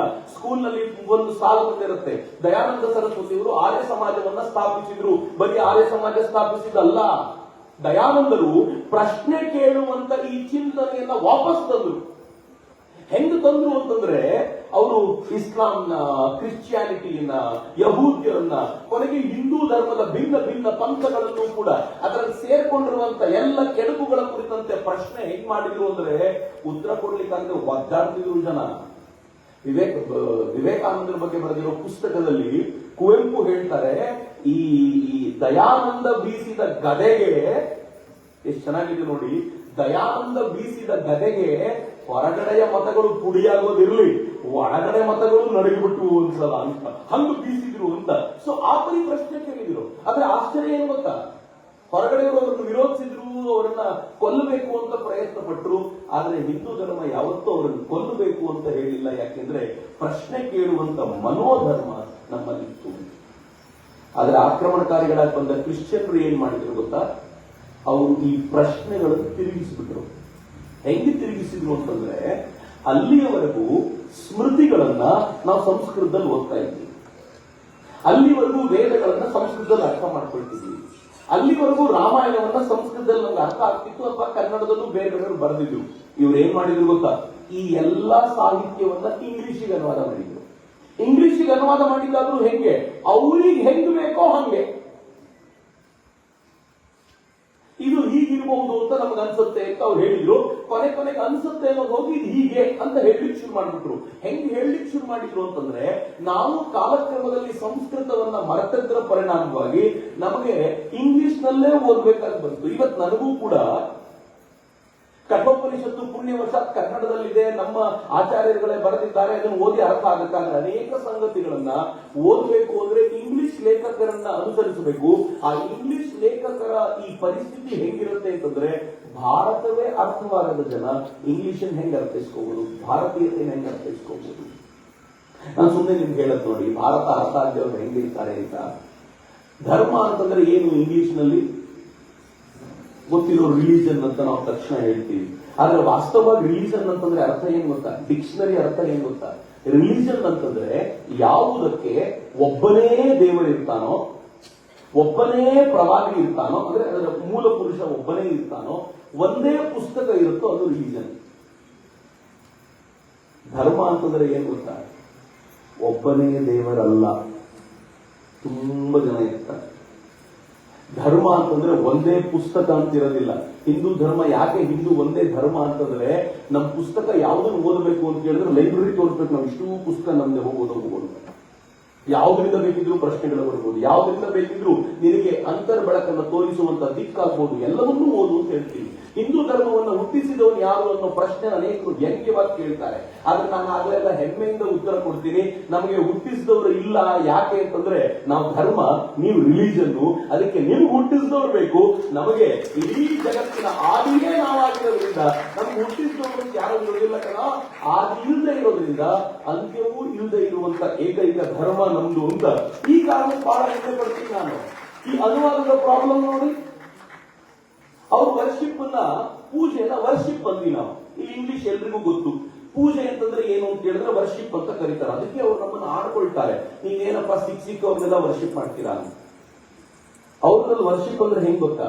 ಅವ್ರದ್ದು ಪೂಜಾ ಸ್ಥಳ ಯಾವ್ದಿರುತ್ತೋ ಅಲ್ಲಿಗೆ ಹೋಗ್ಬೇಕು, ಅಲ್ಲಿ ಏನ್ ಬರೆದಿರ್ತಾರೋ ಅದೇ ರೀತಿ ನಡ್ಕೋಬೇಕು. ನಮ್ದ್ರಲ್ಲಿ ದೇವಸ್ಥಾನಕ್ಕೆ ಬಂದ್ರೆ ಎಲ್ಲರೂ ಒಂದೇ ತರ ನಡ್ಕೋತೀವ? ಕೆಲವರು ಬಂದ ತಕ್ಷಣ ನಮಸ್ಕಾರ ಮಾಡ್ತೀವಿ, ಇನ್ನು ಕೆಲವರು ಸುತ್ತ ಹಾಕೊಂಡ್ಬಂದು ಆಮೇಲೆ ನಮಸ್ಕಾರ ಮಾಡ್ತೀವಿ. ಕೆಲವರು ಸುತ್ತ ಹಾಕೋದಿಲ್ಲ, ಕೆಲವರು ಆರತಿ ಮೊದಲು ತಗೊಳ್ತಾರೆ, ಆಮೇಲೆ ತೀರ್ಥ ತಗೊಳ್ತಾರೆ, ಕೆಲವರು ಆರತಿನೇ ತಗೊಳ್ಳೋದಿಲ್ಲ, ಇಲ್ಲೇ ನಿಂತ್ಕೊಂಡು ಹೋಗ್ತಾರೆ. ಹೆಂಗಾದ್ರೂ ಇರ್ಬೋದು, ನಮ್ಗೆ ರೂಲ್ ಇಲ್ಲ, ಕಂಡೀಷನ್ ಇಲ್ಲ. ಆದ್ರೆ ಅಲ್ಲಿ ಹಂಗಿಲ್ಲ, ಇದೇ ಕಂಡೀಷನ್, ಹೀಗೆ ಇರಬೇಕು, ಇಂಥ ದಿನ ಇಂಥ ಸಮಯ ಹೀಗೆ ನಡ್ಕೊಳ್ಬೇಕು ಅಂತ ಕಂಡೀಷನ್. ವರ್ಷಿಪ್ ಅಂದ್ರೆ ಅದು. ನಮ್ ಪೂಜೆ ಹಂಗಿಲ್ಲ. ಪೂಜೆಯಲ್ಲಿ ನಾವು ಏನ್ ಮಾಡ್ತೀವಿ ಗೊತ್ತಾ? ದೇವ್ರ ಪೂಜೆ ಮಾಡ್ತೀವಿ, ಕರೆಕ್ಟ್, ಸರಿಯಾಗಿದೆ. ದೇವ್ರ ಪೂಜೆ ಜೊತೆಗೆ ಒಂದು ಗೋವು ಕಂಡ್ರೆ ನಮ್ಮಮ್ಮ ಒಬ್ಬಟ್ಟಲ್ಲಿ ಆರತಿ ಮಾಡಿ ಗೋ ಪೂಜೆ ಕೊಡ್ತಾರೆ. ಗೋ ಪೂಜೆ ಮಾಡಿದ್ರು ಒಪ್ಕೋಬಹುದು. ಮನೆಯಲ್ಲಿ ಈ ಆಯುಧ ಪೂಜೆ ಬಂದಾಗ ನಾವು ಇರುವಂತ ಎಲ್ಲ ಕಾರು, ಟಿವಿ, ಫ್ರಿಡ್ಜ್ ಎಲ್ಲದಕ್ಕೊಂದು ನಮಸ್ಕಾರ ಮಾಡ್ತೀವಿ, ಅದಕ್ಕೊಂದು ನಾಮ ಬಳಿದು, ಅದಕ್ಕೊಂದು ಕುಂಕುಮ ಹಚ್ಚಿ, ಅದಕ್ಕೊಂದು ಆರತಿ ಮಾಡಿ ಮುಗಿಸ್ತೀವಿ. ಅದನ್ನ ಆಯುಧ ಪೂಜೆ ಅಂತ ಕರಿತೀವಿ. ಇಲ್ಲಿವರೆಗೂ ಓಕೆ. ಮದುವೆ ಆಗುವಾಗ ಗಂಡಿನ ಕಡೆಯವರು ಬಂದ್ರೆ ಹೊರ ಪೂಜೆ ಮಾಡ್ತೀವಲ್ಲ, ನಾವು ಇದೆಲ್ಲವನ್ನು ಪೂಜೆ ಅಂತ ಕರಿತೀವಿ. ವರ್ಷಿಪ್ ಅಲ್ಲ ಇದು. ನಾವಿದನ್ನು ಅರ್ಥನೇ ಮಾಡ್ಕೊಳ್ಳಿಲ್ಲ. ಬ್ರಿಟಿಷರು ಎಷ್ಟು ಚೆನ್ನಾಗಿ ತಮ್ಮ ಕಣ್ಣಿಗೆ ಕಂಡಂತೆ, ತಮ್ಮ ಭಾಷೆಯ ಸಾಮರ್ಥ್ಯಕ್ಕೆ ತಕ್ಕಂತೆ ಎಲ್ಲ ಭಾರತೀಯ ಸಾಹಿತ್ಯಗಳನ್ನ ವರ್ಣಿಸಿದ್ರು. ನಾವು ಅದನ್ನೇ ತಿಳ್ಕೊಳ್ತಾ ಹೋದ್ವಿ. ಸಂಸ್ಕೃತ ಗೊತ್ತಿಲ್ಲದೆ ಹೋಗಿದ್ದರ ಪರಿಣಾಮವಾಗಿ ಮೂಲಕ್ಕೆ ಹೋಗ್ಲಿಕ್ಕೆ ನಮ್ಮ ಹತ್ರ ಸಾಧ್ಯವೇ ಆಗಲಿಲ್ಲ. ಸುಮ್ಮನೆ ಒಂದೇ ಮಾತು ಹೇಳ್ತೀನಿ, ಬ್ರಿಟಿಷರ ಅರ್ಥ ಏನು ಅಂತ. ಈ ಕ್ರಿಶ್ಚಿಯನ್ರು ತಮ್ಮನ್ನು ತಾವು ಪಾಪಿಗಳು ಅಂತ ಕರ್ಕೊಳ್ತಾರೆ. ಯಾಕೆ ಪಾಪಿಗಳು? ಭಗವಂತ ಮೊದಲು ಇಬ್ಬರನ್ನು ಹುಟ್ಟಿಸಿದ, ಆಡಮ್ ಮತ್ತು ಈವ್. ಅವ್ರಿಗೆ ಹೇಳಿದ ಏನು ಮಾಡಬಾರ್ದು, ನಾನೇನ್ ಕೊಟ್ಟಿದ್ದೀನೋ ಅಷ್ಟು ಕೆಲಸ ಮಾತ್ರ ಮಾಡಬೇಕು ಅಂತ. ಇವರು ಈಡನ್ ಅನ್ನೋ ತೋಟಕ್ಕೆ ಹೋದ್ರು, ಅಲ್ಲೊಂದು ಸೇಬು ತಿಂದ್ರು, ಅಲ್ಲಿಂದ ಪಾಪ ಶುರುವಾಯಿತು. ಆ ಪಾಪ ಶುರುವಾಗಿದ್ದಕ್ಕೆ ಭಗವಂತ ಹೇಳಿದ, ನೀವು ಪಾಪಿಗಳು, ಇನ್ನು ಮುಂದೆ ಭೂಮಿಯ ಮೇಲೆ ಇರ್ತೀರಾ, ಪಾಪಿಗಳ ಸಂತಾನ ಇಲ್ಲಿ ಹುಟ್ಟುತ್ತೆ ಅಂತ. ಎಲ್ಲರೂ ಪಾಪಿಗಳು ಅಂತ ಕರೆದರು. ಅದಕ್ಕೆ ವಿವೇಕಾನಂದ ಅಮೆರಿಕಕ್ಕೆ ಹೋದಾಗ ಹೇಳಿದ್ರು, ನೀವೆಲ್ಲ ಪಾಪದ ಸಂತಾನ, ನನ್ನ ದೇಶದಲ್ಲಿ ನಾವು ಯಾರು ಪಾಪದ ಸಂತಾನಗಳಲ್ಲ, ವಯಂ ಅಮೃತಸ್ಯ ಪುತ್ರಾಹ, ಅಮೃತದ ಸಂತಾನಗಳು ನಾವು ಅಂತ. ನೋಡಿ. ಆದ್ರೆ ನೆಕ್ಸ್ಟ್ ಪ್ರಶ್ನೆ ಇಂಗ್ಲಿಷ್ ಗೊತ್ತಿದ್ದವರೆಲ್ಲ ಉತ್ತರಿಸಬೇಕು. ಇಂಗ್ಲಿಷರಿಗೆ ಪಾಪ ಮಾಡೋದು ಗೊತ್ತು, ಇಂಗ್ಲಿಷ್ ನಲ್ಲಿ ಪುಣ್ಯ ಮಾಡಿ ನೋಡೋಣ. ಇಲ್ಲ, ಪುಣ್ಯದ ಪದವೇ ಇಲ್ಲ ಅವ್ರ ಹತ್ರ. ಅವ್ರಿಗೆ ಪುಣ್ಯವೇ ಗೊತ್ತಿಲ್ಲ. ನಮಗೆ ಪಾಪ ಪುಣ್ಯದ ನಂತರ, ಪುಣ್ಯ ಮಾಡದೆ ಹೋದ್ರೆ ಪಾಪ ಬರುತ್ತೆ. ಪಾಪವನ್ನೇ ಮಾಡೋ ಪ್ರಶ್ನೆ ಇಲ್ಲ ನಮ್ಮಲ್ಲಿ. ನೀನ್ ಪುಣ್ಯದ ಕೆಲಸ ಮಾಡ್ಲಿಲ್ವಾ ಅದಕ್ಕೆ ಪಾಪ ಬರುತ್ತೆ ನೋಡಿ ನಿನಗೆ ಅಂತ. ನಾವು ಪಾಪ ಹಂಗೆ, ಅಲ್ಲಿ ಪುಣ್ಯದ ಪ್ರಶ್ನೆಯೇ ಇಲ್ಲ. ಅವ್ರು ಜೋರಾಗಿ ವರ್ಷಿಪ್ ಮಾಡ್ತಾರೆ, ನಾವು ಅದನ್ನು ಯೋಚನೆ ಮಾಡ್ಬೋದು. ಆದ್ರೆ ವರ್ಷಿಪ್ ಕೊನೆಗೆ ಒಂದು ಮಂಗಳಾರತಿ ಮಾಡಿಸಿ ಅವ್ರ ಹತ್ರ ಇಂಗ್ಲಿಷ್ ನಲ್ಲಿ ಮಾಡ್ಲಿಕ್ಕೆ ಆಗೋದಿಲ್ಲ ರೀ ಅವ್ರ ಹತ್ರ. ಆದ್ರೆ ಇಷ್ಟು ವೀಕ್ ಆಗಿರುವಂತ ವೊಕ್ಯಾಬ್ಯುಲರಿ ತೆಗೆದುಕೊಂಡು ನಮ್ಮ ಮನುಸ್ಮೃತಿಯಾಗಿ ಪ್ರತಿಯೊಂದನ್ನು ಇಂಗ್ಲಿಷ್ಗೆ ತಗೊಂಡು ಬಂದು ಇಂಗ್ಲಿಷಿನಿಂದ ಪ್ರತಿಯೊಬ್ಬರು ಅರ್ಥ ಮಾಡ್ಕೊಳ್ಬೇಕು ಎನ್ನುವಂತ ಸ್ಥಿತಿಯ ನಿರ್ಮಾಣ ಮಾಡಿದ್ರಲ್ಲ, ಅದರಿಂದಾಗಿ ಪರಿಸ್ಥಿತಿ ಏನಾಯ್ತು ಗೊತ್ತಾ? ನಮ್ಮ ಮಕ್ಕಳು ಪ್ರಶ್ನೆ ಇವತ್ತು ಕೇಳಿದ್ರೆ ಉಲ್ಟಾ ಪ್ರಶ್ನೆ ಕೇಳು. ಅವ್ರು ಇದಕ್ಕೆ ಬೇಕಾಗಿರುವ ಸೀದಾ ಪ್ರಶ್ನೆ ಕೇಳಿದ್ರೆ ನಾವು ಬಹಳ ದೊಡ್ಡ ತಪ್ಪು ಮಾಡಿದ್ದೀವಿ. ನಾನು ಇಲ್ಲ ಅಂತ ಹೇಳೋದಿಲ್ಲ.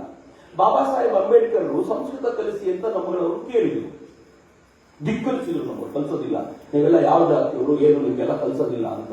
ಅವ್ರು ಕಷ್ಟಪಟ್ಟು ಸಂಸ್ಕೃತವನ್ನು ಕಲಿತು. ಆದ್ರೆ ಅಷ್ಟರ ವೇಳೆಗೆ ಇಂಗ್ಲಿಷಿನ ಎಲ್ಲ ಅನುವಾದಗಳನ್ನು ಓದಿ ಆಗಿತ್ತು. ಆ ಇಂಗ್ಲಿಷಿನ ಅನುವಾದದ ಆಧಾರದ ಮೇಲೆ ಅವರು ಭಾರತೀಯ ಸಾಹಿತ್ಯಗಳನ್ನ ಚೆನ್ನಾಗಿ ಜಾಡಿಸಿದ್ರು. ಯಾರ ತಪ್ಪು? ನಾವು ಯಾವಾಗ ಓಪನ್ ಆಗಲಿಲ್ವಲ್ಲ, ಯಾವಾಗ ನಮ್ಮ ಸಮಾಜವನ್ನ ಚಿಕ್ಕದು ಮಾಡ್ಕೊಳ್ತಾ ಹೋಗ್ತೀವೋ ಆಗ ನಮ್ಗೆ ಗೊತ್ತಿಲ್ಲದಂತೆ ಚಿಕ್ಕವರಾಗ್ತಾ ಹೋಗ್ತೀವಿ. ನಮ್ಮ ಸಮಾಜವನ್ನ ವಿಸ್ತಾರ ಮಾಡಿಕೊಳ್ಬೇಕಾದಂತ ಅಗತ್ಯ ಇದೆ. ಹಿಂದೂ ಸಮಾಜ ಹೇಗೆ ಜಗದ್ವ್ಯಾಪಿಯಾಗಿ ಬೆಳಗಬೇಕಿದೆ ಅಂತಂದ್ರೆ, ಇಲ್ಲಿದೆ ಪರಮ ಸತ್ಯ, ಬಾ ನಾನು ತೋರಿಸ್ತೀನಿ ಅಂತ ಹೇಳಬಲ್ಲಂತ ಎಷ್ಟು ಜನರನ್ನು ನಿರ್ಮಾಣ ಮಾಡ್ಲಿಕ್ಕಾಗಿದೆ. ಆಗುತ್ತೆ, ಲೆಕ್ಕ ಕೊಡಿ ನಮ್ಗೆ. ನಮ್ಮ ಮಕ್ಕಳನ್ನ ಇಂಜಿನಿಯರ್ ಮಾಡಿದೀವಿ, ಡಾಕ್ಟರ್ ಮಾಡಿದೀವಿ, ಪ್ರತಿ ವರ್ಷ 10 ಲಕ್ಷ ಜನ ಬರ್ತಾರೆ. ಪ್ರತಿ ವರ್ಷ 10 ಲಕ್ಷ ಜನ ಇಂಜಿನಿಯರ್ ಭಾರತದಲ್ಲಿ ಪ್ರೊಡ್ಯೂಸ್ ಆಗ್ತಾರೆ. ಅದ್ರ ನನ್ನ ಮಗನೂ ಒಬ್ಬ. ಆದ್ರೆ ಎಲ್ಲಾದ್ರೂ ಒಂದು ಕಡೆ ನನ್ನ ಮಗ ಅತ್ಯಂತ ಶ್ರೇಷ್ಠವಾಗಿ ಹಿಂದೂ ಸಮಾಜಕ್ಕೆ ಸಂಬಂಧಪಟ್ಟ ವಿಚಾರಗಳಿಗೆ ಇಗೋ ನಾನಿದ್ದೀನಿ ಅಂತ ಜಗತ್ತಿನ ವೇದಿಕೆಯ ಮೇಲೆ ನಿಲ್ಲಬಲ್ಲವನಿದ್ದಾನಾ ಅಂತ ಕೇಳಿದ್ರೆ, ಅಯ್ಯೋ ನಮ್ಮ ಮನೇಲಿ ಬೇಡ ಬಿಡಿ ಸರ್, ಪಕ್ಕದ ಮನೇಲಿ ಭಗತ್ ಸಿಂಗ್ ಹುಟ್ಲಿ, ನಮ್ಮ ಮನೆ ಹುಡುಗ ಚೆನ್ನಾಗಿರ್ಲಿ, ಸಂಸಾರ ಮಾಡಿಕೊಂಡು ಅವನು ಚೆನ್ನಾಗಿದ್ರೆ ಸಾಕು ಅಂತ. ಭಾರತಕ್ಕೆ ಇವತ್ತು ಅಂಥವ್ರು ಬೇಕಾಗಿದ್ದಾರೆ. ಆ ಕಾರಣಕ್ಕೆ ನಾನು ಹೇಳಿದ್ದು, ಇದು ಪ್ರಶ್ನೆಗಳನ್ನು ಹುಟ್ಟಿಸುವ ಯುಗ ಆಗಬೇಕು, ಪ್ರಾಮಾಣಿಕವಾದ ಪ್ರಶ್ನೆಗಳನ್ನು ಹುಟ್ಟಿಸುವಂತ ಯುಗ ಆಗಬೇಕು. ಭಾರತ ಉಳಿಯೋದು ಹಂಗೆ. ಇಲ್ಲೇ ಹೋದ್ರೆ ನಮ್ಮ ಮಕ್ಕಳಿಗೆ ಇವತ್ತು ಹೆಂಗೆ ಅಂದ್ರೆ ಎಲ್ಲದಕ್ಕೂ ಸೈನ್ಸ್ ವ್ಯಾಲಿಡೇಷನ್ ಬೇಕು. ನೀವೇನಾದ್ರು ಇಲ್ಲಿ ಕರೆದು ಬಿಟ್ಟು ಕೇಳಿ ಅವರಿಗೆ, ನೋಡೋ ಗುರುಗಳ ಹತ್ರ ಪಂಚ ಉಟ್ಕೊಂಡು ಬರಬೇಕು ಅಂದ ತಕ್ಷಣ ಯಾಕೆ, ಏನ್ ಸೈಂಟಿಫಿಕ್ ಪ್ರೂಫ್ ಏನಿದೆ ಇದಕ್ಕೆ? ಪಂಚ ಉಟ್ಕೊಂಡು ಬರೋದಕ್ಕೆ ಏನ್ ಸೈಂಟಿಫಿಕ್ ಪ್ರೂಫ್? ನೀವು ಕೇಳಿ ಅವರಿಗೆ, ಹೆಣ್ಮಕ್ಳಿಗೆ ಮನೇಲಿ ಹೇಳಿ ಬಿಂದಿ ಇಟ್ಕೋಬೇಕು, ಏನೋ ಬಿಂದಿ ಇಟ್ಕೊಂಡ್ರೆ ಏನಾಗುತ್ತೆ, ಏನ್ ಸೈನ್ಸ್ ಏನಿದೆ ಅದಕ್ಕೆ? ಸೈನ್ಸ್ ಯಾಕ್ರಿ ಬಿಂದಿ ಇಟ್ಕೋಬೇಕು ಅನ್ಲಿಕ್ಕೆ? ಮುಖ ಪೂರ್ತಿ ಒಂದೇ ತರ ಇರುತ್ತಲ್ಲ, ಒಂದು ಬಿಂದಿ ಇಟ್ರೆ ಸೆಪರೇಷನ್ ಗೊತ್ತಾಗುತ್ತೆ, ಮುದ್ದ ಕಾಣುತ್ತೆ, ಮುಖ ಇಟ್ಕೋ ಅಷ್ಟೇ ಅಷ್ಟೇ, ಇನ್ನೇನಿಲ್ಲ. ನಾವು ಎಷ್ಟು ಹಟ್ಟಕ್ಕೆ ಬಿಟ್ಬಿಟ್ಟಿದೀವಿ ಅಂತಂದ್ರೆ ಒಂದು ಸೈನ್ಸ್ ಹುಡುಕ್ಬಿಡ್ಬೇಕು ಇದಕ್ಕೆ. ಅಲ್ಲಿ ಇಟ್ಟರೆ ಭ್ರೂ ಮಧ್ಯದ ಚಕ್ರ, ಆಜ್ಞಾ ಚಕ್ರ, ಅದು ಇದಾಗುತ್ತೆ, ಹಂಗಾಗುತ್ತೆ. 25 ವರ್ಷ ಇಟ್ಟರೂ ಆಜ್ಞಾ ಚಕ್ರ ಬೆಳೆದಿರಲ್ಲ. ಅಂಥದ್ರಲ್ಲಿ ಇಟ್ಟಿದ ತಕ್ಷಣ ಆಗ್ಬಿಡುತ್ತೆ. ನಾವೇ ನಮ್ಗೆ ಪ್ರಶ್ನೆ ಕೇಳ್ಕೊಂಡ್ರೆ ಉತ್ತರ ಇದೆಯಾ ಅಂದ್ರೆ ದೇವರಾಣೆಗೂ ಉತ್ತರ ಇಲ್ಲ. ಆದ್ರೆ ನಾವು ಯಾಕೆ ಉತ್ತರ ಹುಡುಕಬೇಕು? ಯಾವತ್ತಾದ್ರೂ ಒಬ್ಬ ಕ್ರಿಶ್ಚಿಯನ್ ನಾನು ಕ್ಯಾಂಡಲ್ ಹಿಡ್ಕೊಂಡು ದೇವರ ಹತ್ರ ಹೋದ್ರೆ ದೇವರು ಪ್ರತ್ಯಕ್ಷ ಆಗ್ತಾನೆ ಅನ್ನೋದಕ್ಕೆ ಸೈಂಟಿಫಿಕ್ ಪ್ರೂಫ್ ಕೇಳಿದಾನ? ಯಾವತ್ತಾದ್ರೂ ಒಬ್ಬ ಮುಸಲ್ಮಾನ್ ತರುಣ, ಬಹಳ ಪ್ರೀತಿಯಿಂದ ಹೆಮ್ಮೆಯಿಂದ ಹೇಳ್ತಿದ್ದೀನಿ, ತಲೆ ಮೇಲೆ ಟೋಪಿ ಹಾಕೊಳ್ಳೋದಕ್ಕೆ ಸೈಂಟಿಫಿಕ್ ರೀಸನ್ ಏನು ಅಂತ ಕೇಳಿದಾನ? ಅವ್ರಿಗೆ ಯಾರಿಗೂ ರೀಸನ್ ಬೇಕಿಲ್ಲ. ನಮ್ಮ ಹುಡುಗರಿಗೆ ಮಾತ್ರ ಯಾಕೆ ರೀಸನ್? ಯಾಕೆ ಅಂತಂದ್ರೆ ಈ ತಲೆಗೆ ಮೆಕಾಲೆ ಅಂತ ಹುಳ ಕಡಿದ್ಬಿಟ್ಟಿದೆ. ಈ ಹುಳ ಹೆಂಗ್ ಕಡಿದಿದೆ ಅಂತಂದ್ರೆ ಅದು ತನಗೆ ಗೊತ್ತಿಲ್ಲದಂತೆ ಹಾಳಾಗ್ತಾ ಹೋಗುವಂತ ಪ್ರಸಂಗ ಇದೆಯಲ್ಲ, ಎಲ್ಲೋ ಒಂದು ಕಡೆ ಇದರಿಂದ ಈ ಭಾರತೀಯ ಪರಂಪರೆಯನ್ನು ಉಳಿಸಬೇಕಾಗಿದೆ ಅಂತಂದ್ರೆ ನಮ್ಮ ಮನೆಗಳು ಬಲವಾಗಿರುವಂತ ರಕ್ಷಣಾ ಗೋಡೆಗಳಾಗಬೇಕಾಗಿವೆ. ಇಲ್ಲದೆ ಹೋದ್ರೆ ಬಹಳ ಕಷ್ಟ ಆಗುತ್ತೆ ಅನ್ನೋದನ್ನ ನಾನು ನಿಮ್ ಪ್ರೀತಿಯಿಂದ ಎಚ್ಚರಿಸ್ತಾ ಇದ್ದೀನಿ. ಮತ್ತು ಈ ಪ್ರಶ್ನೆಗಳನ್ನು ಕೇಳ್ತಾರಲ್ಲ, ಬಹಳ ಬುದ್ಧಿವಂತರು ಅಂತ ತಿಳ್ಕೊಳ್ಬೇಡಿ, ಪರಮ ದಡ್ಡ ವಿದ್ಯಾರ್ಥಿಗಳು ನಮ್ಮವರು. ನಾನೊಂದ್ಸಲ ಒಂದು ಬೆಂಗಳೂರಲ್ಲಿ ಒಂದು ಕಾಳಿ ಮಂದಿರ ಅಂತಿತ್ತು, ಅಲ್ಲೊಂದು ಚಂಡಿ ಹೋಮ. ಹಿರಿಯರೊಬ್ರು ಬಂದ್ರು, ಚಕ್ರವರ್ತಿ ಒಂದು ಹೆಲ್ಪ್ ಮಾಡ್ಬೋದಾ? ಏನು? ನನ್ನ ಮಕ್ಕಳಿಬ್ರು, ಮೊಮ್ಮಕ್ಕಳಿಬ್ರು, ಅವರು PU ಹೋಗ್ತಿದ್ದಾರೆ, ನಾನು ಕರ್ಕೊಂಡು ಬರ್ತೀನಿ, ಹೋಮ ಗೀಮ ಅಂದ್ರೆ ಅವ್ರಿಗೆ ಇಷ್ಟನೇ ಆಗೋದಿಲ್ಲ ಕಣೋ, ಪ್ಲೀಸ್ ಏನಾದ್ರು ಹೇಳು, ಒಂದ್ಸಲ ಅವ್ರು ಬರ್ಲಿ. ನಾನು ಕರ್ಕೊಂಡ್ ಬನ್ನಿ ಅಂದ್ರೆ ಸಂಡೇ ಆಗಿದ್ರಿಂದ ಬಂದ್ರು ಇಬ್ರು ಮಕ್ಕಳು. ನಾನು ಕೇಳಿದೆ, ಹೋಮಕ್ಕೆ ಯಾಕೆ ಬರಲ್ಲ ನೀವು? ಅವರಂದ್ರು, ಹೋಮದಲ್ಲಿ ಏನು ಸೈನ್ಸ್ ಇಲ್ಲ, ಆ ಹೋಮಕ್ಕೆ ಎಲ್ಲ ವೇಸ್ಟ್ ಮಾಡ್ತಾರೆ, ಎಲ್ಲ ಸುರಿತಾರೆ. ನಾನು ಸುಮ್ಮನೆ ಕಂಡ್ರಿ, ನಾನು ಸತ್ಯ ಏನ್ ಹೇಳಿದೆ ಅಂತಂದ್ರೆ, ನೋಡು, ಓಝೋನ್ ಪದರ ಇರುತ್ತಲ್ಲ, ಈ ಹೋಮಕ್ಕೆ ನಾವು ಹಾಕುವಂತ ತುಪ್ಪದ ಇದರಿಂದೆಲ್ಲ ಓಝೋನ್ ಪದರ ಅದು ಗಟ್ಟಿ ಆಗುತ್ತೆ, ಚೆನ್ನಾಗಾಗುತ್ತೆ, ಹರಿದೋಗಿರೋದೆಲ್ಲ ಸರಿ ಹೋಗುತ್ತೆ. It is so scientific. ಹಂಗಿದ್ರೆ ಹೋಮಕ್ಕೆ ಬರ್ತೀನಿ ನಾನು. ನನಗೆ ಎಂತ ದಡ್ಡರಪ್ಪ ಇವತ್ತು. ಇಷ್ಟು ದಡ್ಡತನವ. ಆ ಹೋಮದಲ್ಲಿ ಕೂತಾಗ ನನಗೆ ಸಿಗಬಹುದಾಗಿರುವಂತ ಆನಂದದ ಬಗ್ಗೆ ಚರ್ಚೆಯೇ ಬಿಟ್ಟರು. ನಾನು ಭಗವಂತನಿಗೆ ಅರ್ಪಣೆ ಮಾಡ್ತೀನಿ, ನನ್ನ ಹೃದಯದೊಳಗೆ ಕುಳಿತಿರುವ ಭಗವಂತನಿಗೆ ಹೇಗೆ ಸಮರ್ಪಣೆ ಮಾಡ್ತೀನೋ ಹಾಗೆ ಬಾಹ್ಯ ಸ್ವರೂಪದಲ್ಲೂ ಅದರ ಆಚರಣೆ ಮಾಡುವಂತ ಹೋಮದಂತ ಈ ಕ್ರಿಯೆಯಲ್ಲಿ ನಾನು ಭಾಗಿಯಾಗ್ತೀನಿ. ಈ ಅತ್ಯದ್ಭುತವಾಗಿರುವಂತ ಆನಂದಮಯ ಲೋಕದ ಕಲ್ಪನೆಯೇ ಅವರಿಗಿಲ್ಲ. ಎಲ್ಲರಿಗೂ ಸೈಂಟಿಫಿಕ್ ಆಗಿರುವಂತ ಕಲ್ಪನೆಯೇ ತುಂಬೋಗಿರುವಾಗ ಇಂಥ ದಟ್ಟತನವನ್ನು ಬೆಳೆಸ್ಕೊಂಡು ಕೂತಿದ್ದೀನಿ. ಹೆಂಗ್ ಮಾಡೋದು? ನಮ್ಮ ಮಕ್ಕಳನ್ನ ಈ ದಿಕ್ಕಿನಿಂದ ಬಲಗೊಳಿಸಬೇಕಾಗಿರುವಂತ ಅಗತ್ಯ ಇದೆ. ಹೊಸ ಪೀಳಿಗೆ ಹಿಂಗಾಗಬೇಕು. ಈ ಪ್ರಶ್ನೆ ಕೇಳುವಂತ, ಅದಕ್ಕೆ ಉತ್ತರ ಪಡೆದುಕೊಳ್ಳುವಂತ ಈ ಧಾವಂತ ನನ್ನ ಹಳೆಯ ಪೂರ್ವಜರಿಗಿತ್ತಲ್ಲ, ನಮ್ಮ ಪೂರ್ವಜರಿಗಿತ್ತಲ್ಲ, ಅದು ಅತ್ಯಂತ ವಿಶಿಷ್ಟವಾಗಿರುವಂತ. ನನಗೊಬ್ರು ಹಿರಿಯ ಯಾವಾಗ್ಲೂ ಹೇಳೋರು, ಪಿಪ್ಪಲಾದ ಅನ್ನುವಂತ ಋಷಿಯ ಬಳಿ 3 ವಿದ್ಯಾರ್ಥಿಗಳು ಬಂದಿದ್ದರಂತೆ ಪ್ರಶ್ನೆ ಕೇಳಬೇಕು ಅಂತ. ಋಷಿಗಳ ಬಳಿ ಹೋಗಿ ಕೂತಾಗ ಎಲ್ಲರೂ ಹೇಳಿದ್ರು ಅವ್ರು ಮಾತ್ರ ಉತ್ತರ ಕೊಡಬಲ್ಲ ನಿಮ್ಮ ಪ್ರಶ್ನೆಗೆ ಅಂತ. ಋಷಿಗಳು ಹೇಳಿದ್ರಂತೆ, ನೀವು ಪ್ರಶ್ನೆ ಕೇಳ್ಬೋದು, ಒಂದೇ ಒಂದು ಕಂಡೀಷನ್, ನನ್ನ ಜೊತೆ 1 ವರ್ಷ ಇರಬೇಕು, ನಾವಿರುವಂಗೆ ಇರಬೇಕು, ನನ್ನ ಸೇವೆ ಮಾಡ್ಕೊಂಡಿರ್ಬೇಕು, ನೀವೊಂದು ಯೋಗ್ಯತೆಯನ್ನ ಸಂಪಾದಿಸಿ ಪ್ರಶ್ನೆ ಕೇಳಬಹುದು, ಆಗ್ಬೋದಾ ಅಂತ. ಇವ್ರು ಆಯ್ತು ಅಂದ್ರು. 1 ವರ್ಷ ಗುರುಗಳ ಜೊತೆ ಇದ್ದು ಗುರುಗಳನ್ನ ನೋಡಿ ನೋಡಿ ಪ್ರಶ್ನೆನೇ ಬರ್ತದ್ರು. ಗುರುಗಳೇ ಕರೆದು ಹೇಳಿದ್ರು, ನೀವು ಪ್ರಶ್ನೆ ಕೇಳಬೇಕು ಅಂತ ಬಂದಿದ್ರಿ, ಬಾ ಈಗ ಕೇಳಿ, ಏನ್ ಚೆನ್ನಾಗಿದೆ ನೋಡಿ ಈಗ ಕೇಳಿದ್ರು. ಅದ್ಭುತ. ಭಾರತೀಯ ಪರಂಪರೆ ಈ ಕಾರಣಕ್ಕೋಸ್ಕರ ಬಲವಾಗುಳಿತು. ಬಾಬಾ ಸಾಹೇಬ್ ಅಂಬೇಡ್ಕರ್ ಕೂಡ, ಇಫ್ ಐ ನಾಟ್ ರಾಂಗ್, ಒಂದ್ ಕಡೆ ಬಹಳ ಚೆನ್ನಾಗಿ ಹೇಳ್ತಾರೆ, ಬುದ್ಧ ಧರ್ಮ ಯಾಕೆ ನಾಶ ಆಯಿತು ಅಂತಂದ್ರೆ, ಬುದ್ಧ ಧರ್ಮವನ್ನು ಉಳಿಸಿಕೊಳ್ಳಲಿಕ್ಕೋಸ್ಕರ ಅಲ್ಲಿ ಬ್ರಾಹ್ಮಣರಂತೆ ಮಿಷನರಿಗಳಿರಲಿಲ್ಲ. ಯಾಕೆ ವೈದಿಕ ಧರ್ಮ ಉಳ್ಕೊಳ್ತು ಅಂತಂದ್ರೆ, ಅನೇಕ ಬ್ರಾಹ್ಮಣರು ಅಗ್ರಹಾರದಲ್ಲಿ ಯಾರಿರ್ತಾರೋ, ನನಗೆ ಜೀವನದ ಯಾವ ಸುಖ ಸೌಕರ್ಯವೂ ಬೇಡ, ನನ್ನ ಪೂರ್ವಜರು ಏನ್ ಕೊಟ್ಟಿದ್ದಾರೋ ಅದನ್ನು ಹಾಗೆ ಉಳಿಸಬೇಕು, ಮುಂದಿನ ಪೀಳಿಗೆ ತಲುಪಿಸಬೇಕು ಅಂತ ಅನ್ಕೊಂಡೆ ಅನೇಕ 100 ವರ್ಷಗಳಿಂದ ಉಳಿಸ್ಕೊಂಡು ಬಂದಿರೋದ್ರಿಂದ ಈ ಧರ್ಮ ಉಳಿತು ಅಂತ. ಏನ್ ಸಂದರ್ಭ ಮಾತನ್ನು ಹೇಳ್ತಾರೆ, ಬಾಬಾ ಸಾಹೇಬರು ಮಾತಿದ್ರು, ಹೆಮ್ಮೆ ಪಡಬೇಕಾಗಿರುವಂತ ಸಂಗತಿ. ಆದ್ರೆ ಆ ಪರಂಪರೆಯಿಂದ ಮುಂದಕ್ಕೆ ತೆಗೆದುಕೊಂಡು ಹೋಗ್ಲಿಕ್ಕೆ ನಾವು ಇನ್ನೊಂದಷ್ಟು ತ್ಯಾಗ ಮಾಡಬೇಕಾಗಿಲ್ವಾ? ಈ ಸಂದರ್ಭದಲ್ಲಿ ಆ ಪ್ರಶ್ನೆ ಕೇಳ್ಕೊಳ್ಬೇಕು. ಎರಡನೇದು, ನನ್ನ ಧರ್ಮ ಉಳಿಲಿಕ್ಕೆ ಇನ್ನೊಂದು ಕಾರಣ ಏನು ಅಂತಂದ್ರೆ, ನಮ್ಮೊಂದು ಜ್ಞಾನದ ಹಪಾಪಿತನ ಹಿಂದೂಗಳಿಗೆ ಯಾವಾಗಲೂ ಇದೆ. ಅದೆಲ್ಲ ದಿಕ್ಕಿನಿಂದಲೂ ಇರ್ಬೋದು. ಯಾಕೆ ಅಂತಂದ್ರೆ, ನಮ್ಮ ಪೂರ್ವಜರು ನಮಗೆ ಮೂಲ ಯಾವುದು, ಹೊರಗಡೆ ಕಾಣೋದು ಯಾವುದು ಅನ್ನೋದು ತುಂಬಾ ಸ್ಪಷ್ಟವಾಗಿ ತೋರಿಸ್ಬಿಟ್ಟಿದ್ದಾರೆ. ಈ ಹೊರಗಡೆ ಕಾಣುವಂತ ಈ ಜಗತ್ತೇನಿದೆಯಲ್ಲ, ನನ್ನ ದೇಹಕ್ಕಿಂತ ಹೊರಗಿನದು. ಅದು ಬೇರೆ ಬೇರೆ ಸಿದ್ಧಾಂತಗಳಲ್ಲಿ ಸತ್ಯ ಸುಳ್ಳು ಅವುಗಳ ಚರ್ಚೆ ನಡೆಯುತ್ತೆ, ನಾನು ಅದಕ್ಕೆ ಹೋಗೋದಿಲ್ಲ.